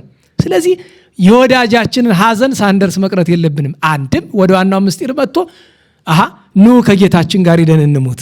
ታዲያ አቦ ምን አሉ? እኛማ ቀኛዝማችነት ደጃዝማችነት ይደርሰን መስሎን ነበረ፣ ካልቀረማ አብረን እንሙት ነው። ለምን ሐዋርያት ጌታን ሲከተሉት የነበሩ ሹመት ሽልማት ፈልገው ነበር። መጀመሪያ የዋሃን ናቸው።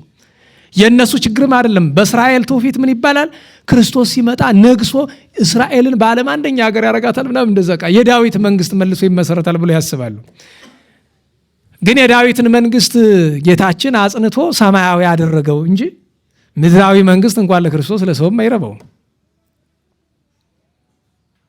በዚህ ቅዱስ ቶማስን ፍቅሩን አየነ። ምን አለ? አብረነው እንሙት። ለምን? አብሮ የበላ አብሮ የጠጣ ምን ይላል? በቅኔ ቤት ሐሜተ ክሌቱ አሃው ዘኢፈራ ወልድ በላ በተከብቶ ስጋሁ ጥዑመ እንዘ ያጽሆቶ ባይቲቶ ዘበላ ስመ ይመውት ባይቲቶ ነው። እንግዲህ የተቆራረጠ ነገር ካለው ባለሙያዎቹ እናንተ ታረሙታላችሁ።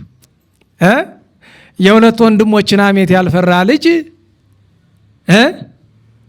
ምንድን ነው? በላ በተከብቶ ተደብቆ በላ። ምን በላ?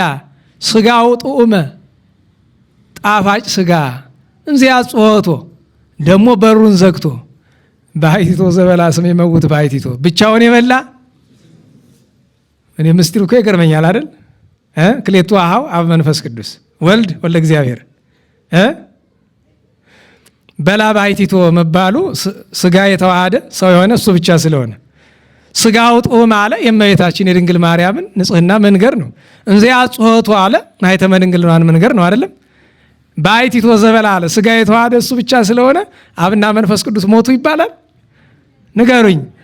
በተዋሃደው ስጋ ሞተ የተባለ ወልደ እግዚአብሔር ስለሆነ እያችሁ እንደዚህ ያለ ነገር ነው። እና አብሮ መብላት አብሮ መጠጣት እንጂ አብሮ ለመሞት ነው ብሎ በወዳጅነት አብረን እንሙት ብሏል። አንድ ሁለተኛ በዚያው በዮሐንስ ወንጌል ምዕራፍ 14 ላይ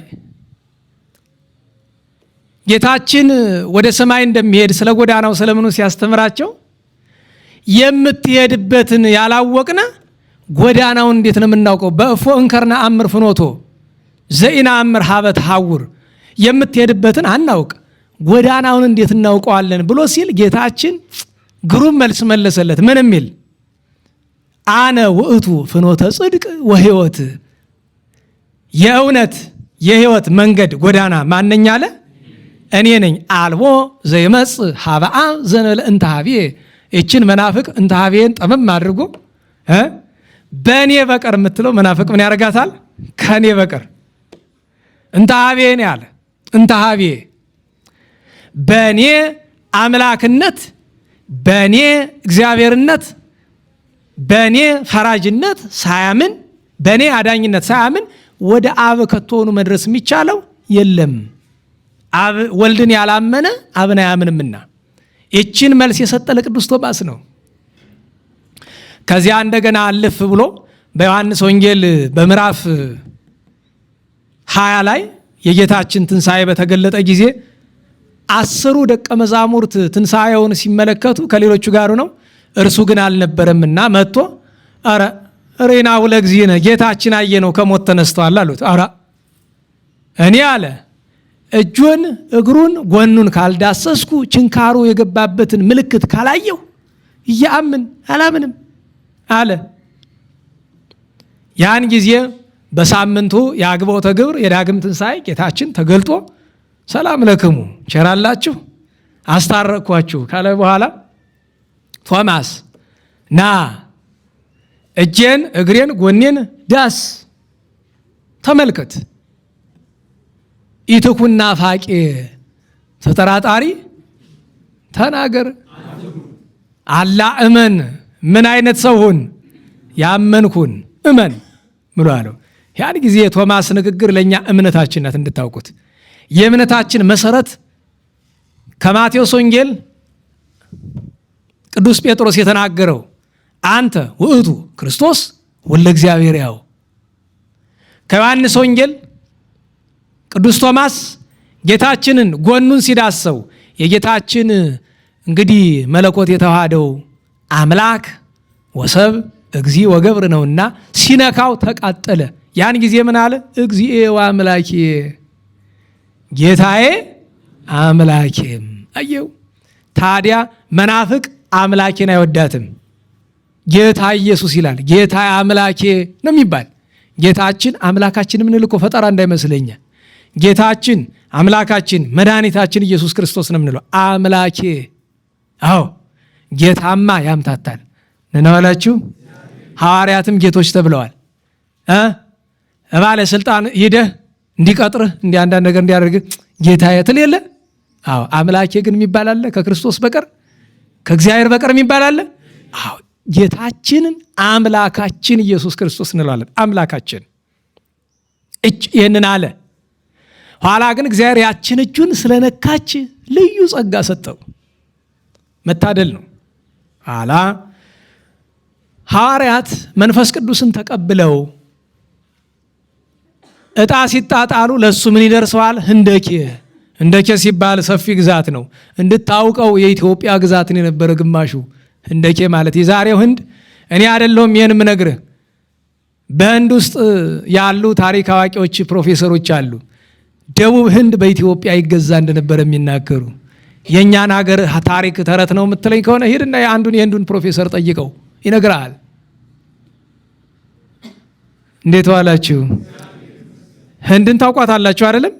ቢያንስ ፊልም ምናምን ስለምታዩ ሰሜኑ ህንድና ደቡብ ህንድ አንድ አይደለም። ቀላቀላ ያሉት ወደ ታች ወደ ሰሜን ነው ወደ ደቡብ ነው ያሉ። ወደ ሰሜን ጠቆር ጠቆር ያሉት እነሱ ዘመዶቻችን ናቸው እንድታውቁት። ጠቆር ጠቆር ያሉት ዘመዶቻችን ናቸው። ታዲያ ድሆች ናቸው እንደኛ። የሚያስገርመው ነገር ችግር አይደል? ቅዱስ ቶማስ ወደ ህንድ ሲደርሰው አለቀሰ። ምን ነው አሉት ቅዱሳን አራት እነ ቅዱስ ጴጥሮስ አይ ነገራቸውን አውቀዋለሁ። በምን ምክንያት ይብሉ ቅዱስ ቶማስ ስራው አናጤ ግንበኛ ነው እንድታውቁት እና መድኃኒተኛ ነው። መድኃኒት ይሰራል። መድኃኒተኛ ስላችሁ መድኃኒት ይሰራል። ከሚቀመሟቸው ነገሮች መካከል አብዛኛው ነገር የሚመጣ ከህንድ ነበር ይባላል። ለመድኃኒት ከሚቀመሙ ለምሳሌ እናታችን ቅድስት ማርያም የአልዓዛር እህት ጌታችን የቀባችው ሽቱ ስሙ ምንድን ነው? እንዴት ዋላችሁ? ከኃጢአት የተመለሰችው የቀባችው አልባስጥሮስ ነው። እሱ በማቴዎስ ወንጌል 26 ያለው በሉቃስም በማርቆስም ወንጌል ያለው ነው። በዮሐንስ ወንጌል የተጻፈችው ቅድስት ማርያም ግን የማርታ እህት የአልዓዛር እህት ናት። ድንግል ናት። እሷ ከኃጢአት የተመለሰች አይደለችም። እሷ የቀባችው ሽቶ ምንድን ነው የሚባል? በዮሐንስ ወንጌል ምዕራፍ 12 ቁጥር 1 ላይ ያለው ናርዱስ። ናርዱስ ማለት የሽቶው ስም አይደለም፣ የሚሰራበት ከህንድ የሚመጣው ቅጠል ስም ነው። እንድታውቀው የአትክልቱ ስም ነው። ኋላ ግን ለሽቶ ተሰጥቷል። ለዛ ነው ናርዱስ ጵስጥቂስ ይለዋል። እየሰማችሁ ነው? ምትሰሙ ነው የሚሻል። እውነቴን ነው። እኔም በከንቱ አልጩህ፣ እናንተም በከንቱ አትድከሙ። መስማት ጥሩ ነው። ሀቅ ከሆነ ሀቅ ካልሆነ ደግሞ ወጥቶ መሄድ ነው። ወይ ደግሞ መድረኩ የቆመውን ውረድ ማለት ነው አይደል? ሁለት አማራጭ ነው ያለ አይደል? አቅሙ ካለ ሀቅ የማይነገር ከሆነ ውረድ ማለት ነው። እኔን ሀቅ ከሆነ ማዳመጥ ነው። ሀቅ ሳይሆን አቅሙ ከሌለ ለምን ውሸት ትሰማለህ? ወጥቶ መሄድ። አሁን የተናገርኩት ሀቅ ነው፣ ቢገባም ባይገባ። አየው፣ እንዲያ ነው የሚገባ። በ1980ዎቹ ተሐድሶዎቹ እዚህ ችግር ፈጥረው ነበር። ተደብቆ ማንም አያውቀንም ብሎ ያኔ እንታ መንክር ነበሩ። እኛ ልጆች ነበርንም። የሚገርማችሁ ያ ሁሉ ምንፍቅና እየተዘራ የሚያውቅ የለም። እነ እንታ ሊቀ ሊቃውንት የዛን ጊዜ መርጌታ ዝራ ነው የሚባሉ ይመጡ ነበር፣ እዚህ ያገለግሉ ያስተምሩ ነበር። እና አንድ ቀን እሷ ቁጭ ብለው መስማት ነገር ለቀም ምንድን ያልክ? እዚያው ላይ ነው ምንድን ያልክ? በሃይማኖት ጉዳይ ድርድር የለም እኮ ምንድን ያልክ? እንታ እኮ በሃይማኖት ጉዳይ ከሆነ ፊት ለፊት ከገጠማቸው ጳጳስ ነሽ ቄስ ነሽ የለም። አይ ያዝ ነው ይሄ፣ ደስ ይላል። የሊቃውንት ስርዓት ነው። ደህና ዋላችሁ። በሃይማኖት ጉዳይ ለዋልደር የለም። ምንድን ነው ይሄ ነው እዚያው ላይ መጠየቅ ነው። ምንድን ነው ይሄ? ዛሬ በቃ ኢየሱስ የሚረብሽ አንድ ልጅ አለ፣ አንድ ተሐድሶና አንድ ቀን እዚህ ጋብዘውት እዚህ ላይ አትሮንስ ወደዚህ ጠጋ ብሎ ልክ ስገባ እሱ ማይክ ይዞ ሲያማትብ እኩል ተገጣጠምነ። ምን ነክቷችሁ ነው ይህንን መናፍቅ የጋበዛችሁት? ኧረ እኛ አላወቅንም። ምንም የሚል ርዕስ ቢመርጥ ጥሩ ነው። ዕብራውያን ሊቀ ካህናታችን ኢየሱስ ክርስቶስ አዚቻ ፊት ለፊቷ መጥቼ ቁጭ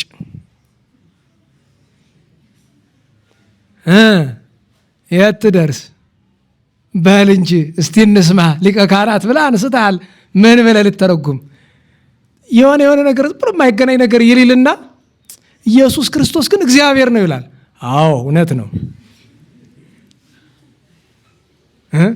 ኢየሱስ ክርስቶስ እግዚአብሔር ነው የሚል መናፍቅ ታውቃላችሁ?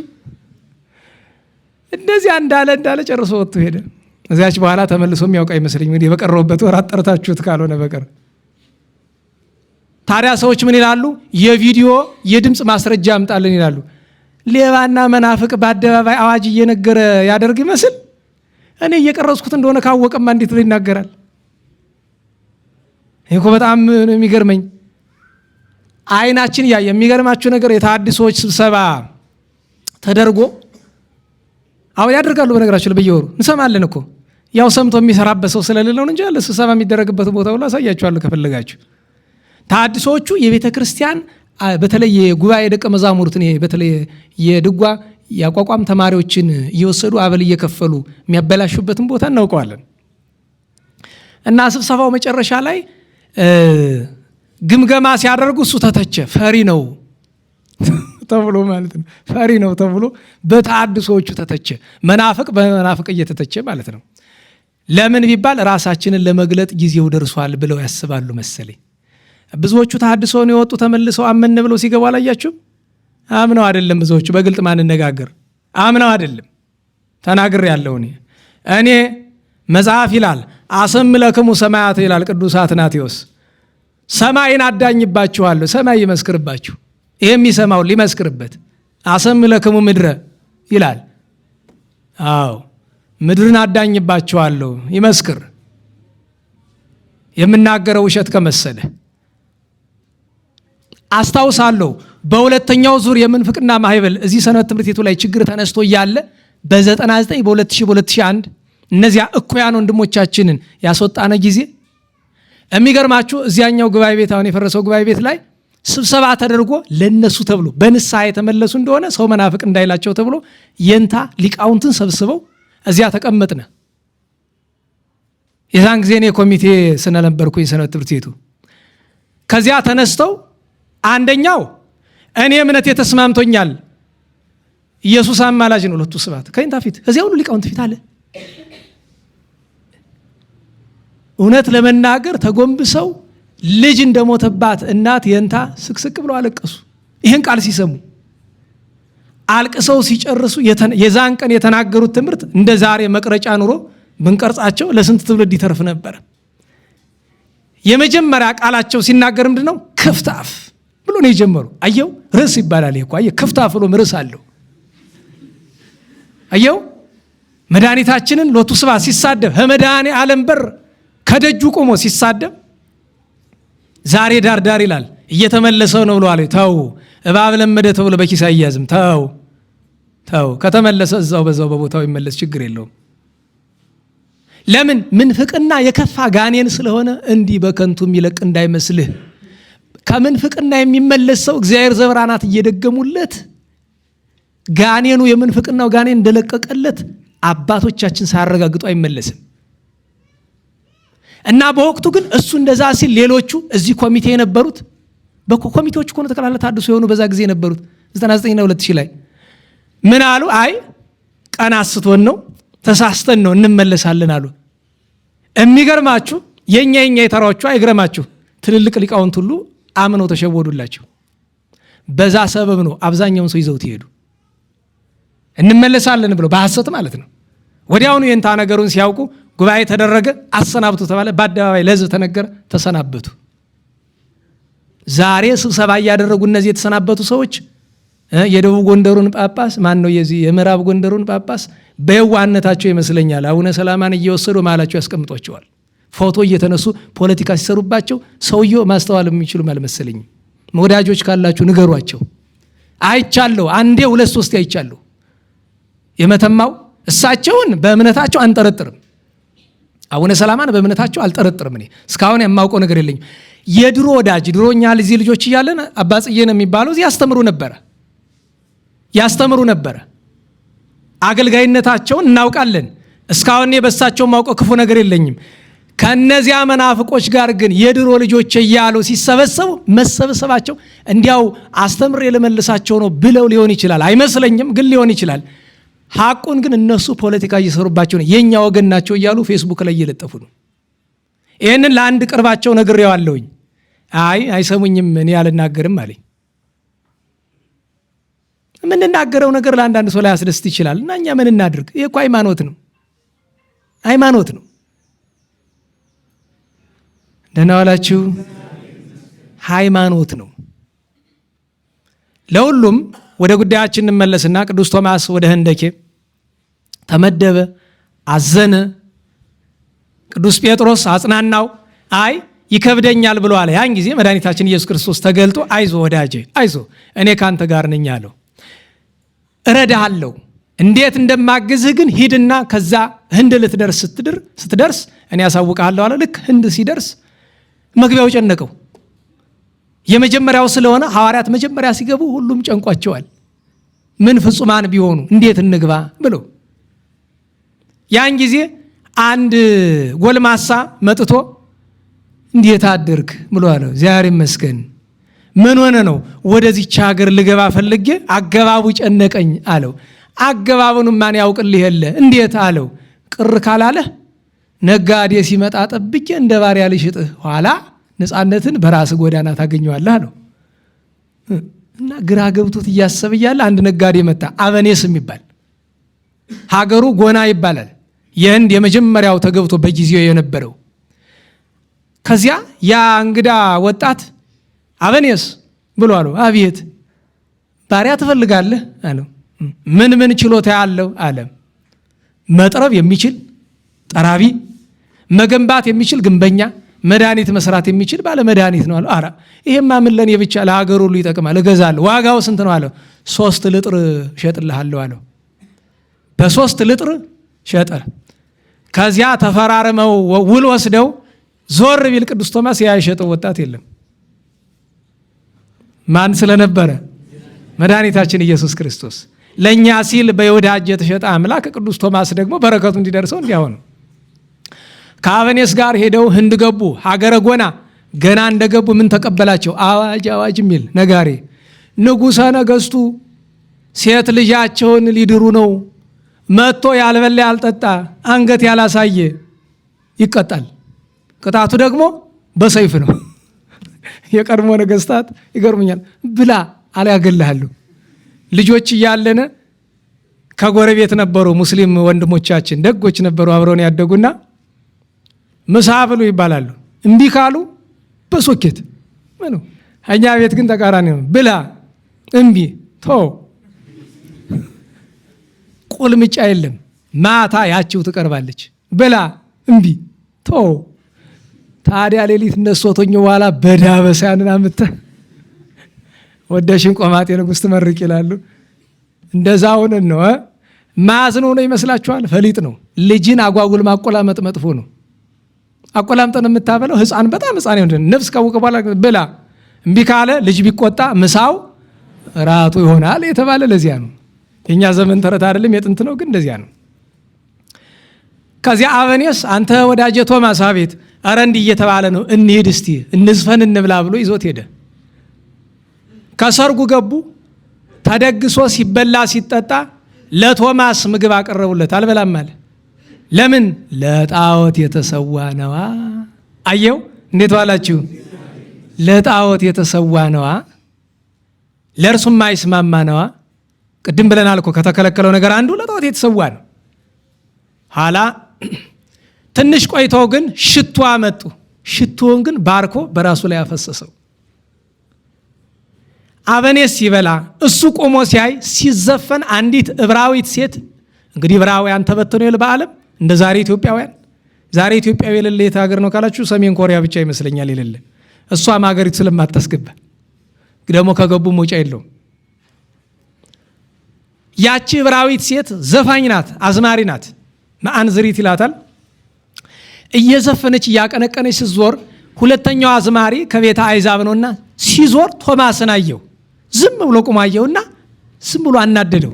ለምን ቢሉ ያደረበት ሰይጣን ቅዱስ ቶማስ መንፈስ ቅዱስ ያደረበት ሰው ስለሆነ ለዚያ ነው። በሌላ ዙር ሊዘፍን ሲመጣ በጥፊ መጥቶት ሄደ ቅዱስ ቶማስ። ዝም ብሎ ያለ ምክንያት ማለት ነው። አስጠላኝ ሲያየው ብሎ አዘፋፈኑ እንደንትን ይመስላል። አሳበሎን ምናምን የሚባላል እንደዚህ እየተሽከረከረች ነፍሷን ይማርና እንደዛ ይመስለኛል አይደል? በዙር ስለሚደርስ ኋላ እሷ በዙር ስትመጣ በጥፊ የመታችኝን እጅ ውሻ ይጎትታታል ብሎ ሲናገር ሰማችሁ። ምክንያቱም በዕብራይስጥኛ ስለሆነ የተናገረ ሰማችሁ። ትንሽ ቆይቶ እሱን በጥፊ የመታው ሰው ውሃ ሊጠጣ ይሄዳል። ጉድጓድ ውሃ ላይ ጎንበስ ቢል አንበሳ ከውስጥ አለ። ከውሃ ውስጥ ነና ወላችሁ ይገባችሁ። አንበሳ ውሃ ውስጥ መኖር ይችላል? እና ታዲያ የት ነው ያለ? ከኋላው። ለምን? ውሃ እንደ መስታወት አይደል? እዚያ ውስጥ እምሽክ አድርጎ በልቶ ምኑን ይተዋል? ያቺ የተማታ እጅ ለእጅ እኮ እናነጻጽረዋለን። ጌታን የዳሰሰች የቶማስ እጅ ዛሬም አለች፣ ታምር የምታደርግ። ሐዋርያ የተማታች ደግሞ ያቺ እጅ አንበሳው ራሱ በልቶ ተጠይፎ ተዋት አይደል? እሷን የተማታችውን ውሻ እየጎተታ አመጣ። ያቺ ዕብራዊት ሴት ጮክ ብላ አምላክ በዚህ ሀገር መጥቷል ብላ ስገዱለታለች። ቶማስን ማለት ነው። ተይ እኔ አምላክ አይደለሁም የአምላክ ባሪያ ነኝ አለ። ታሪኩ ብዙ ነው። ንጉሱ ሰምቶ ወደ ሙሽሮቹ አስገብቶት ሙሽሮቹን ባርኮ፣ የሚገርመው ከሙሽሮቹ መካከል ቅዱስ ቶማስ ሲገባ ጌታችን ምን አለው? አንተ ሌላውን አስተምር፣ ሙሽሮቹን ለኔ ተውልኝ፣ እኔ ላስተምራቸው አለ። ቅዱስ ቶማስን መስሎ አስተምሮ ቢባርካቸው በድንግልና ጸንተው ኑረዋል፣ በጋብቻ ውስጥ ማለት ነው። ከዚያ ቀጥሎ አበኔስ ወስዶ ለማን ይሰጠዋል?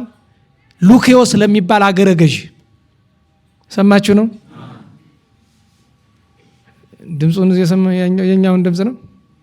መቼም እሳት ሲነሳ ነው እንደዚህ የምትጮህ ይባላል። የእሳት አደጋው ነው ይሄ፣ የእንትኑ አይደለም፣ የህመሙ አይደለም። መድኃኔዓለም የቸር ያርገው። መቼስ ሉኪዮስ ለሚባል አገረ ገዥ አሳልፎ ሰጠው። ያ ሉኪዮስ የሚባለው አገረ ገዥ ምንድነው ችሎታ አለው። እኔ ጠራቢ ነኝ፣ እጠርባለሁ፣ መናብርት፣ ወንበር፣ ዙፋን እሰራለሁ፣ ቤተ መንግስት ገነባለሁ፣ ግንበኛ ነኝ፣ ሞፈር እሰራለሁ፣ መድኃኒት እቀምማለሁ ብሎ አለው። አይ አንተማ ለእኔ ብቻ ሰው ለንጉሠ ነገሥቱ ትጠቅማለህ ብሎ በል ለጊዜው ለእኔ ቤተ መንግስት ስራለኝ እኔ ከንጉሱ ደርሼ እስከመጣ ብሎ ገንዘብ ሰጥቶት ሄደ። እዛ ቤተ መንግስት ውስጥ ማን አለች? አርሶንያ የምትባል ንግስቲቱ አለች። የንጉሱ ሚስት ማን የምትባል? አርሶንያ፣ አሶንያ፣ አርሶንዋ በተለያየ ስም ይጠራታል። እኛ አርሶንያ እንላታለን። ከዚያ ገባና የዳዊትን መዝሙር መጸለይ ጀመረ። ሐዋርያት የዳዊትን መዝሙር ይወዱ ነበር። የዳዊትን መዝሙር ሲጸልይ ቆይቶ ምንድነው እምነት አለችው። ሰማይ ምድሩን የብሱን ባሕሩን የፈጠረ ክርስቶስ መድኃኔዓለምን አመልካለሁ አላት። ኢየሱስ ክርስቶስን የለም አማልክትማ ና ላሳየ፣ እውነተኞቹን አማልክት ብላ ደንጃውን እንጨቱን የተጠረበውን በህንድ የሚመለከውን አሳየችው። እነዚህማ አማልክት እንዳልሆነ ቆይ ላሳይሽ ብሎ የዳዊትን መዝሙር ሲዘምር ቆይቶ ወደ ጌታችን ቢለምን ከሰማይ ኃይለ እግዚአብሔር መጥቶ እምሽክ አደረጋቸው። ስብርብር ብሎ ወደቁ። ደንግጣ አንተ አምላክ ነህ አለችው። እኔ አምላክ አይደለሁም፣ ያ አምላክ የቸሩ አምላክ ግን ባሪያው ነኝ፣ አስተምረኝ አለችው። አስተማራት፣ አሳመናት። እሷንና የቤተ መንግስት ሰዎችን አገልጋዮችን አስተምሮ አጠመቃቸው። የዳዊትን መዝሙር አስተማራቸው። ንጉሱ ተመልሶ ማን ነው አገረ ገዡ ተመልሶ መጣ። ቢያይ ቤተ መንግስት የለ፣ መንበር የለ፣ ምን የለ። አንተ ክፉ አገልጋይ አለው ሁለቱ ስብሐት። ምንድነው የሰራዋለሁ ያልከው? የት አለ የሰራው ብሎ አለው። አይ ሰርቻለሁ፣ ዙፋኖችን እሰራለሁ ብያለሁ፣ ይሄው ሚስትህን ጨምሮ ለእግዚአብሔር ዙፋን እንዲሆኑ ሰርቻለሁ። ደህና ዋላችሁ? አዎ ቤተ መንግስትም እነሱ ናቸው። ሞፈር ወንጌል ቅዱስ ነው። ሞፈር እሾሁን ደንጊያውን ፈንቅሎ እንዲያወጣ ኃጢአትን ክፋትን ፈንቅሎ የምታወጣ ቅዱስ ወንጌል ናት። መድኃኒት ከጌታችን ስጋ ወደሙ በላይ የለም፣ ቅዱስ ቁርባን ነው፣ አቁርቤያቸዋለሁ አለው። ስለተበሳጨ መሬት ላይ አስጥሎ አስገረፈው። 4 ችካል ተቸክሎ 2 እጁን 2 እግሩን ዘርግቶ አገልጋዮች ሂደው ጠሯት። ኧረ እየገረፈው ነው። በመስኮት ስትመለከት አሕዛብ አረመኔዎች ናቸው። ዛሬም ድሮም አይራሩም፣ ለማንም አይራሩ። በነገራችሁ ላይ መግደል ከፈለገ ዝም ብሎ መግደል ይችላል እኮ። ከዚህ ከግንባሩ ጀምሮ ቆዳውን በሙሉ አስገፈፈው። የሚገርመው ቆዳው ሲገፈፍ አይታ ቅድስት አርሶንያ ወደቀች፣ እዚያው ላይ ሞተች። ቆዳውን ገፈው ጨርሰው አስቡት ክፋታቸው ቢበቃቸው። በነገራችሁ ላይ ቆዳ ሲባል እናንተ የሆነ እንቅፋት ሲመታቸው ነገር ላይ ላጥ የምትል ነገር አለች አይደለም? እሱ ቆዳቸው አይደለም። እሱማ በየ28 ቀኑ እንደ እባብ ሲገፈፍ የሚውል ነገር እኮ ነው። አታውቁም? ሳይንሱም እንደሚላቸው አታውቁም? ቆዳችሁ በየ28 ቀኑ ይቀየራል እኮ ይላል። እንግዲህ ሳይንሱ ነው የሚል እና እንዲያውም ምን አለ፣ ቤታችሁን ዘግታችሁ ምንም አቧራ እንዳይገባ ብታድርጉ እንኳን ቤቱ መቆሸሽ አይቀርም። ለምን? ይሄ እየተገፈፈ ስለሚወድቅ። ሴቶች ያለ መከላከል ይመስላል ምናምን የብዙ ቅባት ቆዳቸው ላይ ይቀቡታል፣ አይቀርም ይላል ሳይንሱ። ሳይንሱ ነው እንግዲህ። ታዲያ እንዴት ዋላችሁ? እሱ አይደለም ቆዳ እኮ ወፍራም ነገር ነው። አታውቁም? ወፍራም ነገር እኮ ነው። እንደ በግ ጠጉር ስለሌለው ስስ ነገር እንዳይመስል የሰው ቆዳ በጣም ወፍራም ነው እኮ። ያንን ገፈው በውስጡ አሸዋ ሞሉበት፣ ሰፍተው ተሸከማሉት። እንደዚህ አካሉ ተነታትፎ ደም እየተዘረበረበ ማለት ነው። ያልበቃ ብሎ ጨውና ሆምጣጤ አመተው እየተከተሉ ቁስሉን ይቀቡታል። አይ ዛሬ ነው ያርገውና የቀድሞ ሰው ቅኔው እንዴት ያለ ነበረ ያስበላል አይደል? ኩሉ የአኪ እንዘ አኪ ዘመኑ አባጊው ለቶም አስማራዊ ተኮኑ ያለማን ይሆን? ለምን በጎች እየተከተሉ ስጋውን በሉት ለጨው ሲሉ። እንዲያ ተሰቃየ። ኋላ ሚስት ሞተች አሉት። አዘን አለቀሰ ሉኪዮስ። ሚስት ሞተች ብሎ ሰው እየገፈፈ ቶማስ ብድግ ብሎ እንዲያ ደሙ እየተዘረበረበ ሄዱ። አይዞ አትዘን ካመንክ ትነሳለች አለ። እንዴት አለው? ጸሎት አድርጎ የተገፈፈ ቆዳውን ቢጥልባት ብድግ ብላ ከእግሩ ወደቀች ከቅዱስ ቶማስ። እኔም እንጂ አምናለሁ በአምላክ ብሎ ሉኪዮስም አመነ። አገር ሁሉ ተጠመቀ። ቤተ ክርስቲያን ሰርቶ ጳጳሳት፣ ካህናት፣ ዲያቆናት ሹሞላቸው ከዚያ ወጥቶ ሄዷል። ቀጥሎ ወደ ምን ሄዳል? ወደ ንጉሥ ወደ ጎንዶፎር ሄደ። ጎንዶፎር ዘንድ ሂዶ ደግሞ ምንድነው ሙያ አለው። ያንን ሙያ ነገረው። ኋላ በል ስራልኝ ቤተ መንግስት አለና ዘመቻ ወጣ። መልእክት ልክበታል። ቤተ መንግስቱ እንዴት ሆነ ይለዋል። መሰረቱን ሰርቻለሁ ለግድግዳ አምጣ ይለዋል። ይልክለታል። ለድሃ ነው ታዲያ። አሁን እሳ እንዴት ሆነ? ግድግዳው አልቋል፣ ለክዳኑ ለጣራው ላክ ይለዋል። እንዲያ ሲያረግ ቆይቶ ጎንዶፎር ከች ባይ ባዶ ሜዳ ድሃ ብቻ ተቀምጦ እየበላ እዚያ አንተ እንዴት ብትንቀኝ ነው እንደዚህ የምታረገኝ ብሎ አስገርፎ ሊገለው እስር ቤት ውስጥ ሲጥለው ቶማስ አንድ ነገር አለው። ንጉሥ ወይ አትሳሳት፣ ቤትማ ሰርቼልሃለሁ። የት አለ አለው። በሰማይ ነው አለ። ትቀልድብኛለህ በእኔ ብሎ አሰረው። በዚያች ሌሊት መልአከ ሞት መጥቶ ትንሽ ወንድሙ ጋዶን ይባላል ነጥቆ ወሰደ፣ ነፍሱን ሞተ። ቅዱስ ቶማስ ሲያዝንለት ሲጸልይለት ከሞት ተነሳ። የተነሳው ጋዶን ይሉ ለቅዱስ ቶማስ ሰግዶ የሚገርማችሁ ነገር አይ እግዚአብሔር ቸርነቱ ይሄ ጋዶን የንጉሱ ትንሽ ወንድም ለንጉሱ ምን አለው? ወንድሜ ሆይ መላእክት ነፍሴን ወስደው በጌታ ፊት ሲያቀርቡ አንድ ነገር አሳዩኝ። በሰማይ ግሩም የሆነ ቤተ መንግስት አየው የብርሃን። ይሄ ቤተ መንግስት ምንድነው ሲሉ ቶማስ ለጎንዶፎር የሰራለት ሰማያዊ ቤተ መንግስት ነው። አያችሁ ምጽዋት። ዛሬ ታዲያ በምድር የቤት አልበቃ ብሎ ቤተ ክርስቲያን እያፈረስክ ስትሰራ ትውላለህ። ልጸድቅ ዳ እየተራበ አንተ ወደዚህ ልመጣ ነው መሰለኝ። እዚህም ትሞካከራላችሁ። ዳ እየተራበ ግቢያችሁን ስታሳምሩት ትውላላችሁ። እውነቴን ነው።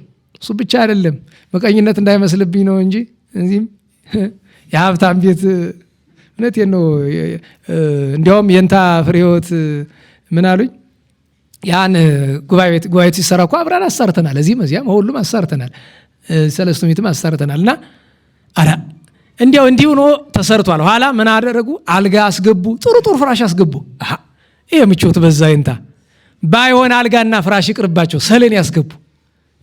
እንዲህ ሆኖ ተምረው ገሃነመ እሳት ነው ገነት ሊገቡ ተቸግረው ተምረው ማረቡ። እንግዲህ ቅር ካላችሁ እናንተ ታውቁ ስላቸው የተማረ ሰው ጥሩ አይደል? አሸነፉኝ። ምን አሉ? ጽድቅ እንጂ በግድ አትሆንም። እኔ ፍራሽ አቀርብለታለሁ፣ አስተምሬው ከወደደ መሬት ላይ ራሱ ይተኛ እንጂ አስገድጄው በሰሌን በመሬት ባስተኛው ምን ጽድቅ ይሆንለት አለ። እረትተውኛል። የተማረ ሰው ደግ ነው። ትርጓሜ የሚያውቅ ሰው ደግ ነው። እና ነገርን ስለሚያመጣው ነው እንጂ እኮ ያስፈልጋል። ቤትማ ቢኖረው ማን ይጠላል? እንዴት ዋላችሁ? ቤት ቢኖራችሁ ትጠላላችሁ? መኪናስ ንገሩኝ።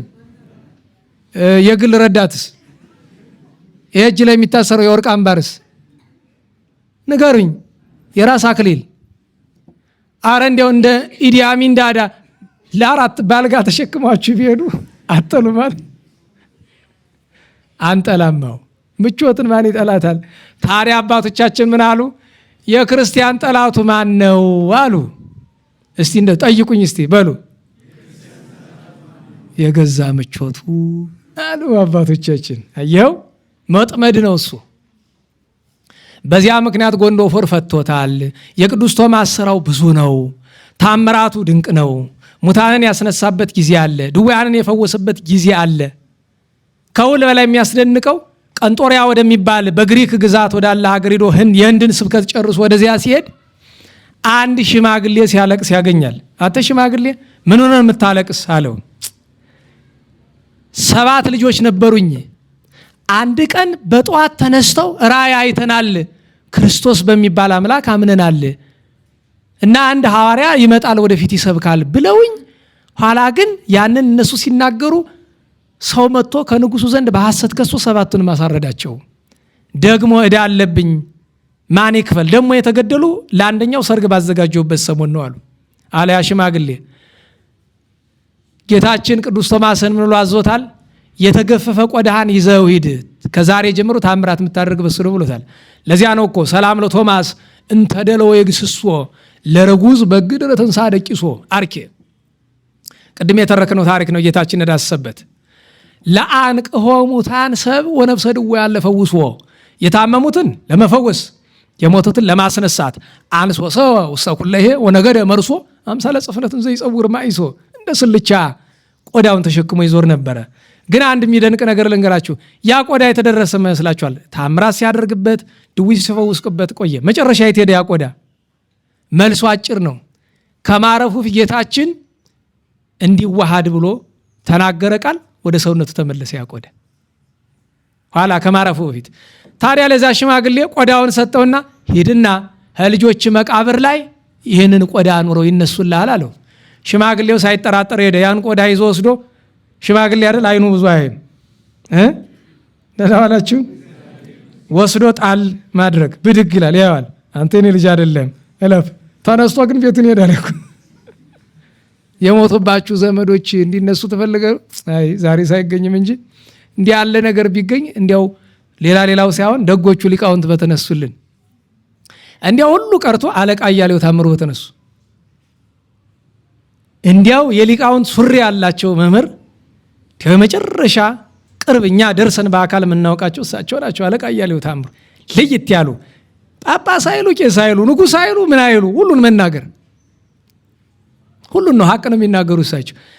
አሁንም ሁለተኛውን ያስነሳዋል። ጣል ያርግበት ብድግ ይላል። ያዋል አንተ የኔ ልጅ አይደለም እለፍ። 8 አስነሳ የሱ ያልሆነ ግን ተነስተው ሄዱ ቤታቸው። ቀጥሎ 7ቱ ግን የሱ ናቸው። 15 አስነሳ።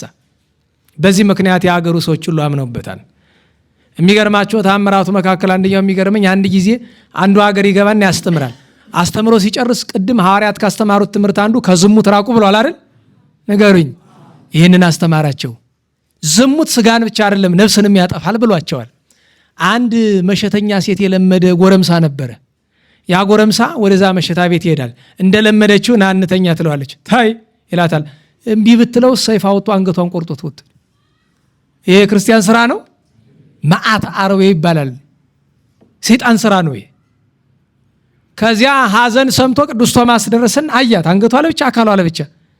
ይህንን ያደረገ ማን ነው አለ። ዝም ሁሉ ኋላ ጸሎት አደረገና ፍተ በረከት ይባላል። የበረከት ህብስት ቆርሶ ኑ በሉ ተቀበሉ አላቸው። ሁሉ ሲቀበሉ እሱ መጥቶ አነሳለሁ ሲል ያያረደበት እጁ ደረቀ። በል የእግዚአብሔር ስራ ዘልፋለችና ሐቁን ተናገር አለ። እኔ ገደልኳት። ምን አረገች? አንተ ዝሙት ነፍስንም ስጋንም የሚያጠፋ አልክ። እሷ ደግሞ እንዲህ አለችኝ። ስታጠፋኝ ዝም ብያለሁ ብዬ እኔ ነኝ የገደልኳት አለ። ይሄ የአራዊት ስራ ነው፣ የሰይጣን ስራ ነው። እንዴት ታረጋለህ ብሎ አምጦ አላስከሬኑን አመጣ። አንገቷን ከራሷን ከደረቷ ቀጥለው አለው። እንደዚህ አድርጎ አገናኘው።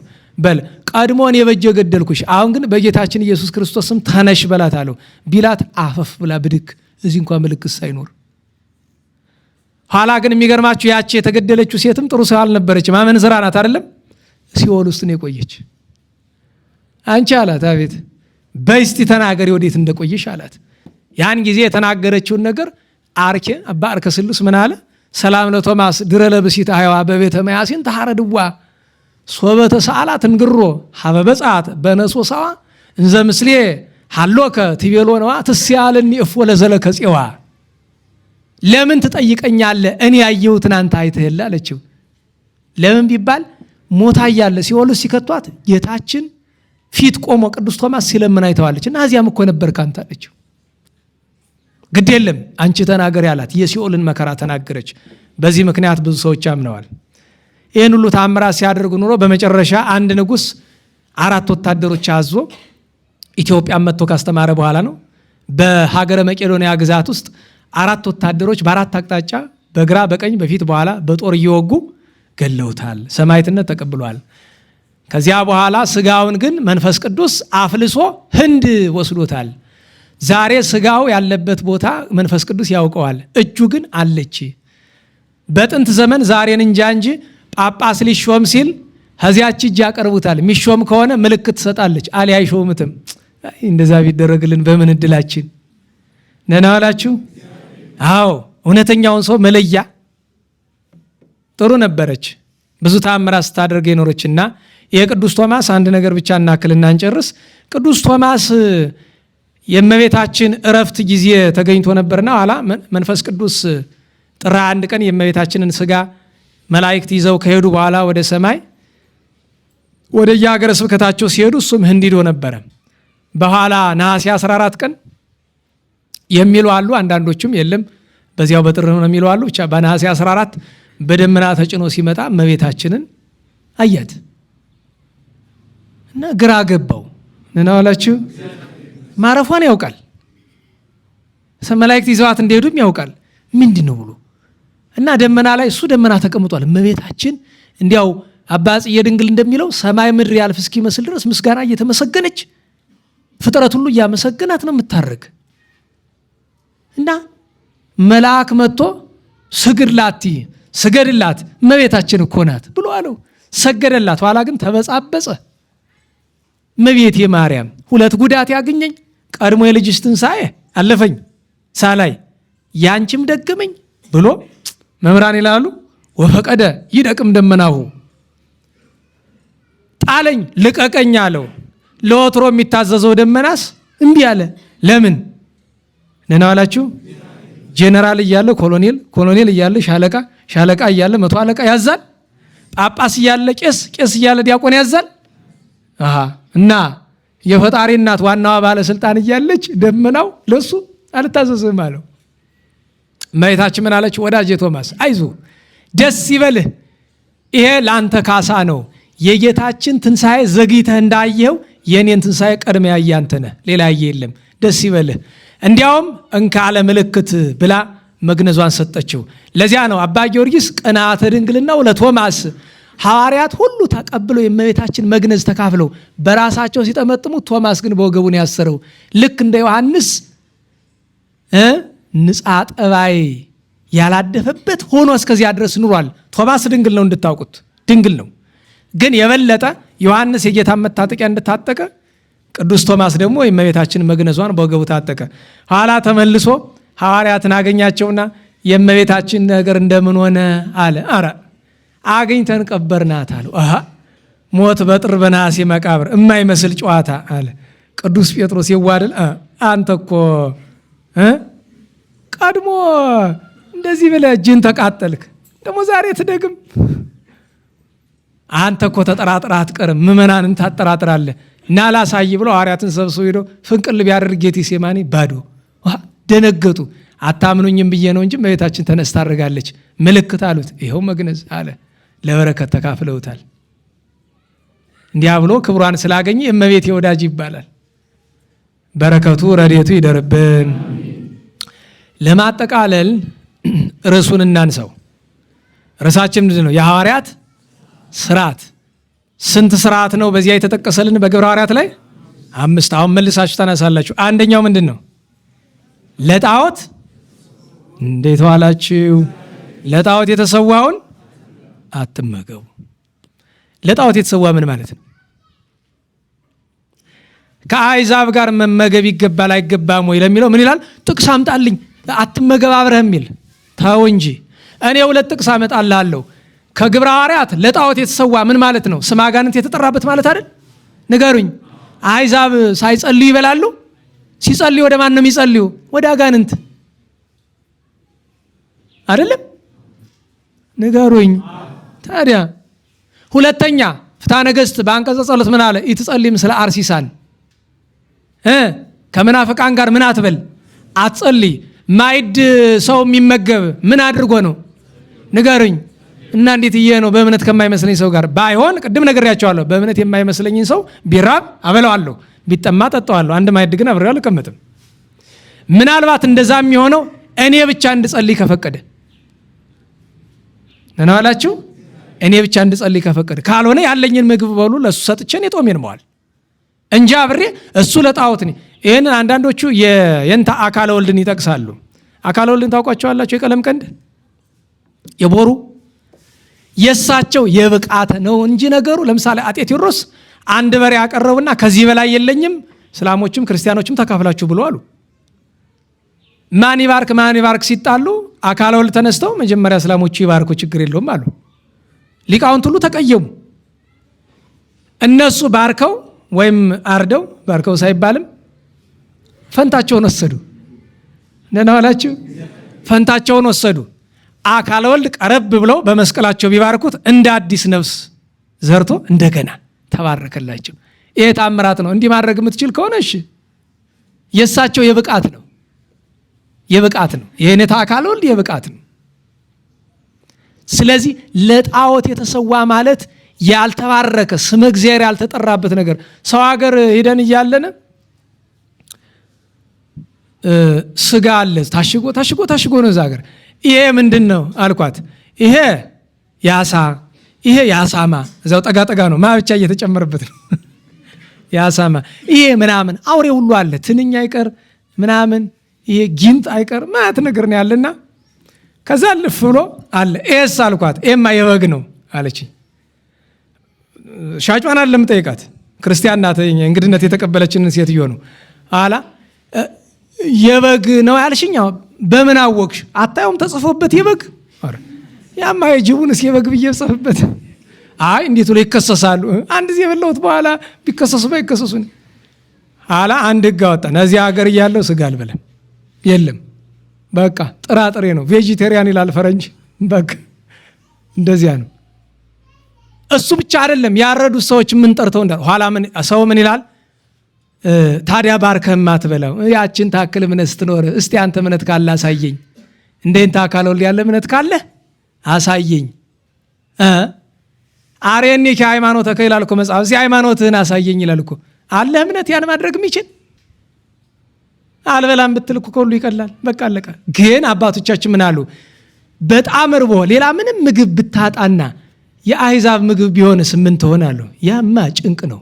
ለምሳሌ በሰንበት ቀን ሰው ቢርበው ለሰንበት የምትሆነውን ያክል ፈጭቶ ጋግሮ መመገብ ይችላል። ውሃ ለሰንበት የምትሆነው ያክል መቅዳት ይቻላል። ለዕለት ለምን መመገብ ግድ ስለ ሰው በረሃብ ሊሞት ከሆነማ ያ ጭንቅ ነው። በዚያ በጭንቅ ጊዜ ሊያጋጥም ይችላል። በአዘቦቱ ግን አይሆንም ነው። ሁለት ስርዓት አረክብን እንዳትሉ፣ ያኛው ስርዓት አይደለም እየነገርኳቸው ያለሁት። ሰው በረሃብ ከሚሞት አፈርም ይቅማል። እንኳን ያንንማ ሲታጣማ ደሞ ረሃብም ትንሽ እምነት ታመጣ ይሆናል። እንዴት ዋላችሁ? ለጣዖት የተሰዋ የተባለ ስመ እግዚአብሔር ያልተጠራበት ነገር ሁሉ ምግብ ከሆነ እንደያ ነው።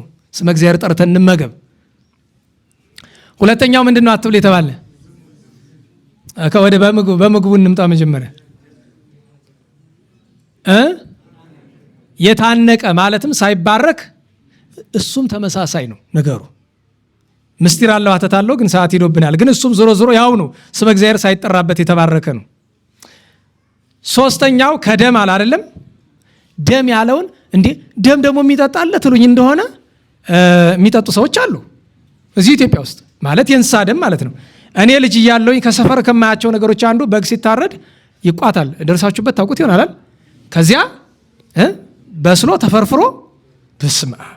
እኔ በነገራችሁ ላይ ያንን ሲያደርጉ ከዛ ደግሞ ይሄ ምላስ ልክ እንደታረደ በሬው ተሻምቶ ምላሱን ለዚህ አይመስልም። እኔ ምላስ አልበላውም። እንደዚህ ለፍላፊ ያደረገኝ ምን እንደሆነ አላውቅም።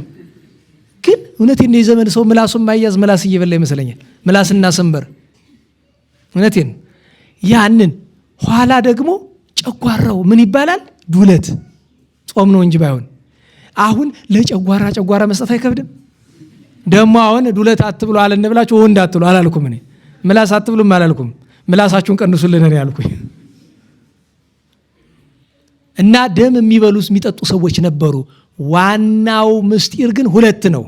አንድ ደም የሚገኝ ጥሬ ስጋ ላይ ነው። ጥሬ ስጋ መብላት ክልክል እንደሆነ አታውቁም? ጥሬ ስጋ ላይ ነው ደም የሚገኝ። ደም ደግሞ የተከለከለ እስመ ነፍስ ተሃድር በደም፣ ደማዊት ነፍስ የምታድር በምንድን ላይ? በደም ላይ ነው። ስለዚህ ደም ተከለከለ። ጥሬ ስጋም የተከለከለበት ምክንያት እሱ ነው። ከዚያ ቀጥሎ አራተኛው ከምን ከለከለ? ከዝሙት። ምን እነግራችኋለሁ ስለ ዝሙት ታውቁት የለ። አምስተኛውና የመጨረሻው ሊያደርጉብን ማትወደውን በማንም ላይ አታድርግ። እቺ ለአሕዛብ የተሰራች ናት። የሐዋርያትን ስርዓት ማወቅ ከፈለክ ግን ልጋብዝህ። ዲድስቅልያን አንብብ፣ ሲኖዶስን አንብብ፣ በተለይ ሁለቱን። ከዛ ካገኘ መጽሐፈ ኪዳንን አንብብ። ሁለቱን ኪዳናት፣ አራት ሲኖዶስና ዲድስቅልያ ከስምንቱ ቢያንስ እነዚህን ልጋብዝህ። ሰባቱን ደህና ዋላችሁ። እነዚህ ልጋብዝህ። ስምንተኛ ቀለምንጦስን ጨምረህ አንብቡ። በተለይ ገበያ ላይ የሚገኝ ዲድስቅልያና ሲኖዶስ አሳትመውታል። 4 ሲኖዶስ አሳትመውታል። ግለሰብን ያሳተመው ጥሩ አይደለም። በግለሰብ ማሳተሙ ግን ታትሟል። ዲድስቅልያ ግን ጠቅላይ ቤተ ክህነት ነው ያሳተመው። ዲድስቅልያን እስኪ አንብብ፣ ስርዓተ ቤተ ክርስቲያን ተማር። ስርዓት የሐዋርያት ስርዓት ምን እንደሚመስል ይችን እንዴት ዋላችሁ? ለሐዋርያት ስርዓት እንደ ቅምሻ ነገርኳችሁ እንጂ የሐዋርያት ስርዓት ብዙ ነው። እችን ለመነሻ ነው። እግዚአብሔር አምላካችን ጾሙን የአኮቴት የበረከት የስርየት ኃጢአት ያድርግልን። ከሐዋርያት ጸጋ በረከት ያሳድርብን።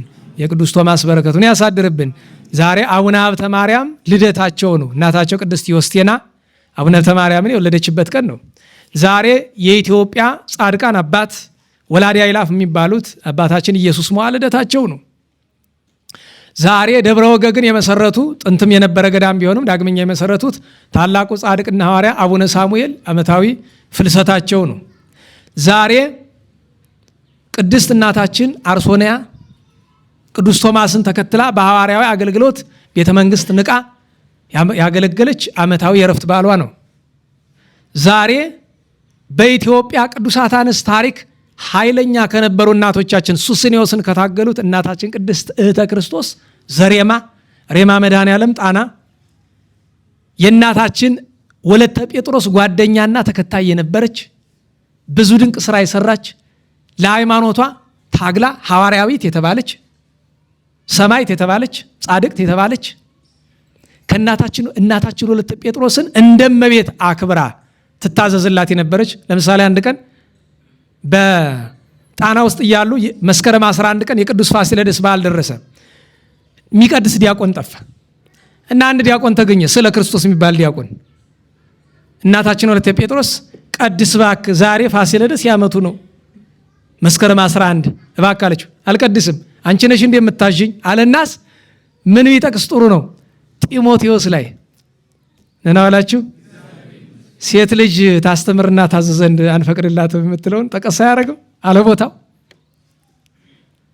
እሷ ማዘዝ ፈልጋ አይደለም፣ እባክህ ቀድስ ነው ያለችው፣ እያዘዘችው አይደለም። እምቢ ብሏት በጀልባ ተጭኖ ወደ ሌላ ደሴት ሄደ። ማንን ሁሉ ታያለች? እናታችን እህተ ክርስቶስ ታያለች። ከዛ ቅድስት ወለተ ጴጥሮስ ገባችና እህተ ክርስቶስ ከኋላ እየቻት የእመቤታችን ስላድኗለች። እንደዚህ እመቤቴ ዛሬ ወዳጅሽ ሰማዕቱ ቅዳሴ ሳይቀደስለት ይቅር፣ ይሄን ዲያቆን ቅጭልኝ መላለቻት። እንዲያው እኮ አላልበም አላደረም። በታንኳ መልሰው ይዞት መጡ፣ ቅጥጥ ብሎ አብጦ እና ምን ሆኖ ነው ሲሏቸው ሳልሞት ወደ እናታችን ወለተ ጴጥሮስ ወሰዱኝ ብሎ። አይ ሲያዙማ ችግር አይደል? አባቶቻችን ይሉታል አይደል? ሲይዙት ጭብጥ ሙሉ ሲለቁት ሜዳ ሙሉ ይላሉ።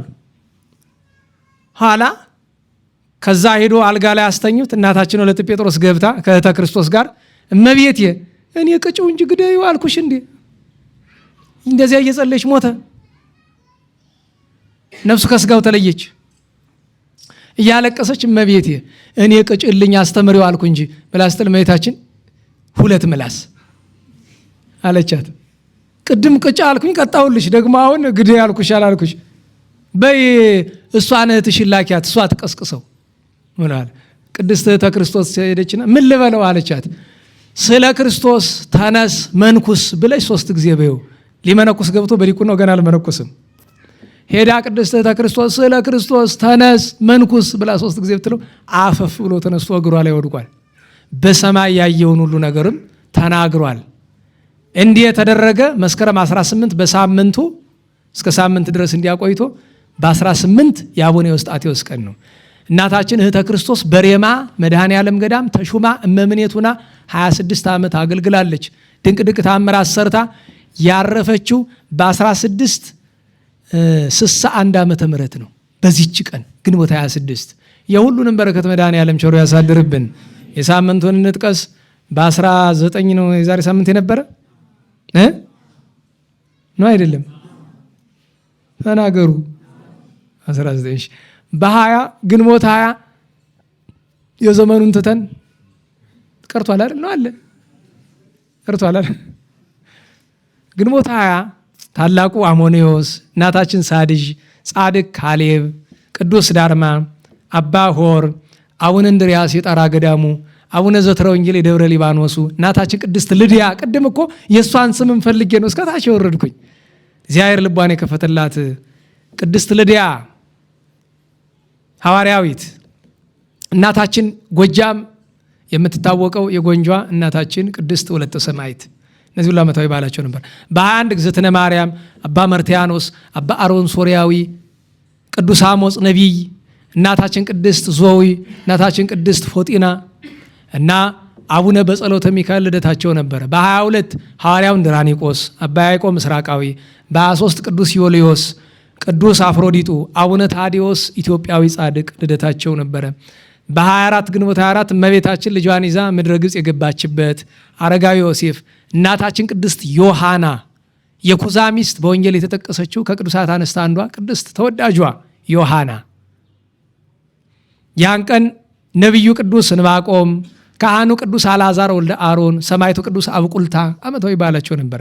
በ25 ትናንት እናታችን ቅድስት ሰሎሜ የተመሰገነች እናታችን ሰሎሜ፣ አረጋዊ ዮሴፍ፣ ቅዱስ ኮጦሎስ፣ ሰማዕቱ ሄሮዳ፣ ሌሎችም ቅዱሳን ነበሩ።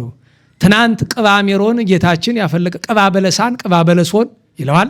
በአብትረ ዮሴፍ እምበትረ ዮሴፍ አሚያ ከመታሪ ስልጣነ ገቢረ ከበበስባር ሀበተ ከልከ መካነ ማየተ ቅድሳት ይኩን አዋሃዝ ከሜሮነ ያለው ትናንት ነው። የዛሬውን ተናግሬ ያለው ነገ 27 ነው። ሐዋርያው አልዓዛርና አባ ዮሐንስ ሊቀ ጳጳሳት፣ በ28 ሊቁ ቅዱስ ኤጲፋንዮስ፣ ጻድቁ አቡነ መርቆሬዎስ፣ ገዳማዊቷ እናታችን አመተ ክርስቶስ፣ አባ ጊዮርጊስ ዘገዳመ ሐራጺት፣ አባ ጌርሎስ፣ ሌሎችም ቅዱሳን ዓመታዊ በዓላቸው ነው። በ28 በ29 አባ አፍጼ ከ9ኙ ቅዱሳን፣ አባ ጉባ፣ አባ ስምዖን ዘደብረ አንጾኪያ፣ እስክንድር ንጉሥ ወልደ ፊልጶስ ዓመታዊ በዓሉ ነው። ሌሎችም ቅዱሳን አሉ የዚያን ቀን በ29 በ30 እናታችን ቅድስት አርዋ፣ ሐዋርያው ቅዱስ ቆሮስ፣ ቅዱስ ዲማዲስ፣ አባ ሚካኤል፣ ሌሎችም ቅዱሳን አሉ። በተለይ ተወዳጇ አይን የምታበራው እናት ታውቋታላችሁ። በዚያ በአዲስ ዘመን በል ቅድስት ዜና ማርያም የአይን መድኃኒቷ ቅድስት ዜና ማርያም ልደቷ ነው። ግንቦት 30 ነሐሴ 30 ረፍቷ ይከበራል። ሰኔ 1 ቀን ቅዱስ ለውንቲዮስ ታላቁ ሰማዕት ያዕቆብ በዓለም ታሪክ በመልክ ከጌታ በቀር ወንድ ሆኖ የሚወዳደር የሌለ መልከኛ ማለት ቅዱስ ያዕቆብ ነው። ያዕቆብ ወልደ ያዕቆብ እስራኤል ማን ነው? ዮሴፍ ወልደ ያዕቆብ እስራኤል ዮሴፍ። ሚስቱ አስኔት አሰኔት ትባላለች። በአባ ጊዮርጊስ ርግብ ዘአስኔት ይላታል እመቤታችን መልክአ ሕማማት ላይ ርግብ ዘአስኔት። እነዚያ ሁሉ አሉ። የዚያን ቀን ሰኔ 2 መጥምቁ ቅዱስ ዮሐንስ ዓመታዊ በዓሉ ነው። ነቢዩ ቅዱስ ኤልሳ፣ ሌሎችም ቅዱሳን አሉ እና አቡነ ቀውስጦስ ኢትዮጵያዊም ዓመታዊ በዓላቸው ነው። በ3 ቅዱስ ኮሪዮን፣ ቅዱስ ኤላሪዮን እና አባታችን ተጠምቀ መድኅን ዓመታዊ በዓላቸው ነው። እግዚአብሔር አምላካችን ሁላችንም የዚያ ሰዎች ይበለን። ጾሙን ያኮቴት የበረከት ያድርግልን። የሐዋርያትን ሥርዓት ጠብቀን ጸጋ ክብር ለማግኘት ያብቃን። ለምስጋና እንነሳ።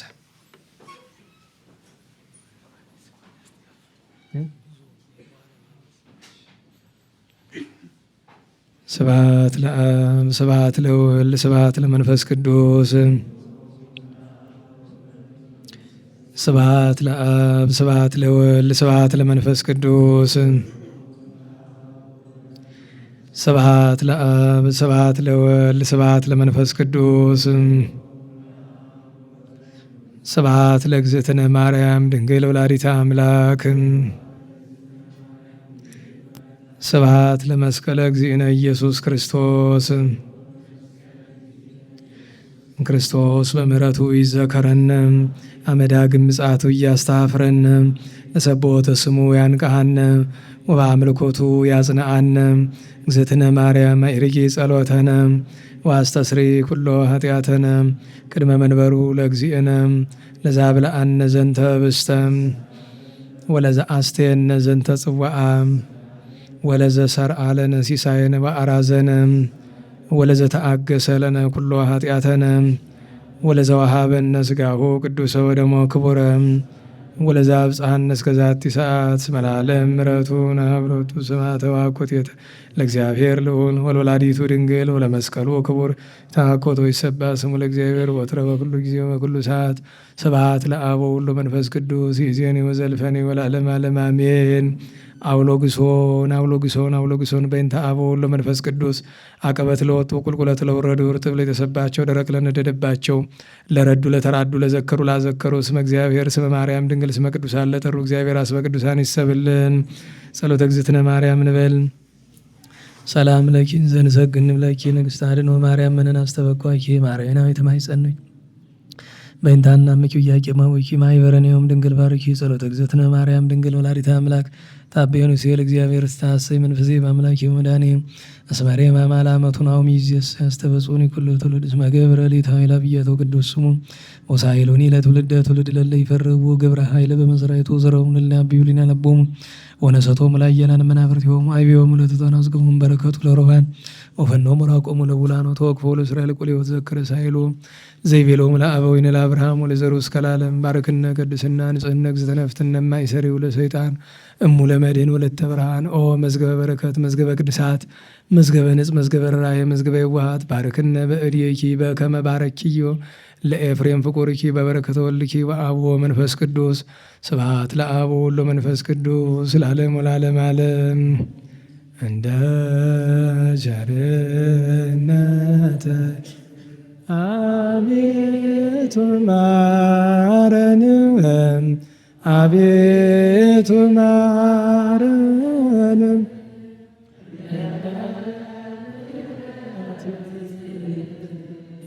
ይቅርታን ስጠን፣ ይቅርታን ስጠን፣ ከኃጢአቴ አንጻኝ፣ ከክፉ በደሌም ከብዙ በደሌም ለዚያች ክፉ ኃጢአት እንዳልሆናት ሎሌም እንዳልሆናት ሎሌም እኔን ሳበሳዬን በደሌን ሳውቀው ክፋቴን ሳውቀው ከቶስ የሚያድነኝ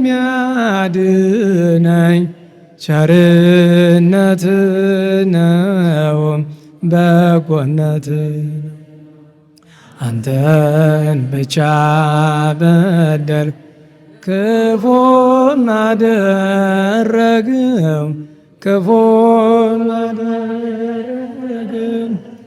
አሁን ይቅር በለን ከፊት ወደቅው ከፊት ወደቅ ከፊት ወድቄ ስለምን አንተንም ስማጸን አንተንም መውደቄን ተመልከት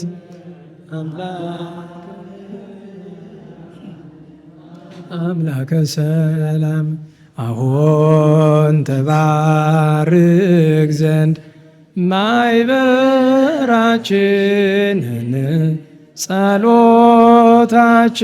ጸሎታችንን ጌታ ሆይ ላክልን መንፈስ ቅዱስን ድንግል ማርያምን አሁን ተጠብቅ ዘንድ ሀገራችንን ሃይማኖታችን ጌታ ሆይ ላክልን ቅዱስ ሚካኤልን ቅዱስ ገብርኤልን። አባታችን ሆይ በሰማያት የምትኖር ስምህ ይቀደስ፣ መንግሥትህ ትምጣ፣ እንዲሁም በምድር ትሁን። የዕለት ምግባችንን ስጠን ዛሬ፣ በደላችንም ይቅር በለን እኛም የበደሉንን። አቤቱ ወደ ፈተና አታግባን፣ ከክፉ ሁሉ አድነን እንጂ መንግሥት ያንተ ናትና ኃይል፣ ክብር፣ ምስጋና ለዘላለሙ አሜን። እመቤታችን ቅድስት ድንግል ማርያም በመልአኩ በቅዱስ ገብርኤል ሰላም እንልሻለን። በሐሳብሽ ድንግል ነሽ፣ በሥጋሽም ድንግል ነሽ። የአሸናፊ እግዚአብሔር እናቱ ሰላምታ ላንቺ ይገባሻል። ከሴቶች ሁሉ ተለይት አንቺ ቡርክት ነሽ፣ የማኅፀንሽም ፍሬ ቡሩክ ነው።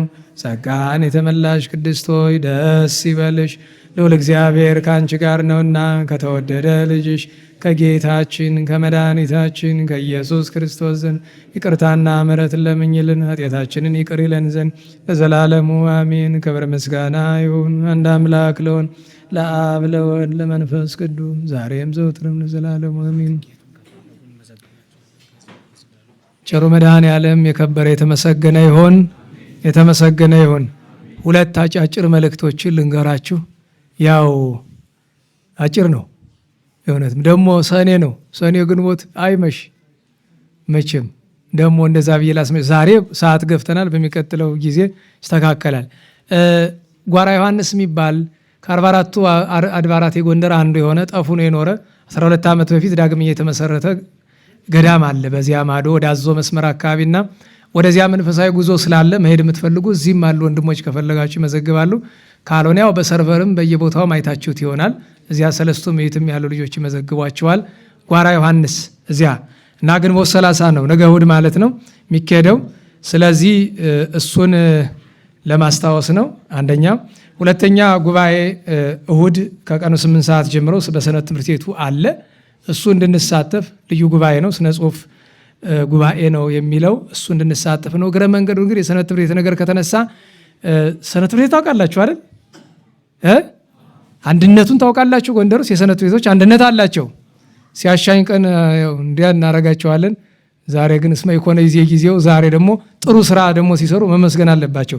ቤተ መጻሕፍት ያስፈልጋል እንኳን የሰንበት ቤቶች አንድነት ይህም ራሱ ያስፈልገዋል። ወንድሞቻችን ለፍተው ያቋቋሙት እንኳ እንጃ እኔ ዛሬ የት እንዳለ አላውቅም። እና ለዛ ሲባል መጽሐፍ ግዙ አንላችሁም፣ ከቻላችሁ ገዝታችሁ ስጡ። ቢያንስ ግን ከቤት ያነበባችሁትን እና አነበባችሁ ያስቀመጣችሁት ወይም በጥሩ አማርኛ የጣላችሁትን መጽሐፍ አምጡና ስጡን። ከዚያ ማንኛውም ሰው ሲመጣ ወደ ሰንበት ቤቱ አንድነት የሚያነበው ለኮርስም ለምንም ሲመጣ እና ይህንን አደራ ይሏቸዋል። የጎንደር ሰንበት ትምህርት ቤት የሀገረ ስብከቱም የርዕሰ ከተማውም አንድነት ይህንን አደራ ብለዋቸዋል።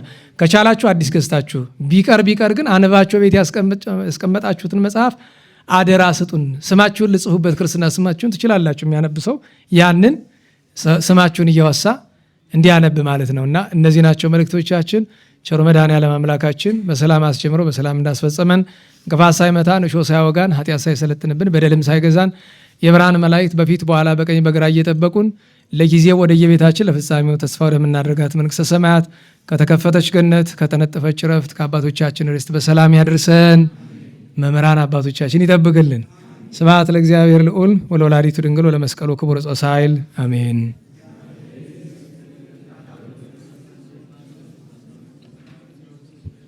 አሜን። የመሸባችሁ መሄድ ትችላላችሁ። ሌሎቻችሁ ዘወትሩን መዝሙር እንዘምራለን። ጸጋነሳይነ ወሕይወተ ረከብነ ጸጋነሳይነ ወሕይወተ ረከብነ በኃይለ መስቀሉ ለኢየሱስ ክርስቶስ በኃይለ መስቀሉ ለኢየሱስ ክርስቶስ በኃይለ መስቀሉ ኪያከ እግዚኦ ነአኩት ወንሴብሐከ እግዚአብሔር ኪያከ እግዚኦ ነአኩት ወንሴብሐከ እግዚአብሔር ጸጋን ተቀበልን ሕይወትንም አገኘን ጸጋን ተቀበልን ሕይወትንም አገኘን በመስቀሉ ኃይል ለኢየሱስ ክርስቶስ በመስቀሉ ኃይል ለኢየሱስ ክርስቶስ በመስቀሉ ኃይል አቤቱ አንተን አቤቱ አንተን እናመሰግንሃለን እግዚአብሔር አቤቱ አንተን አቤቱ አንተን እናመሰግንሃለን። ቸሩ መድኃኔዓለም ሰላም ያሳድረን።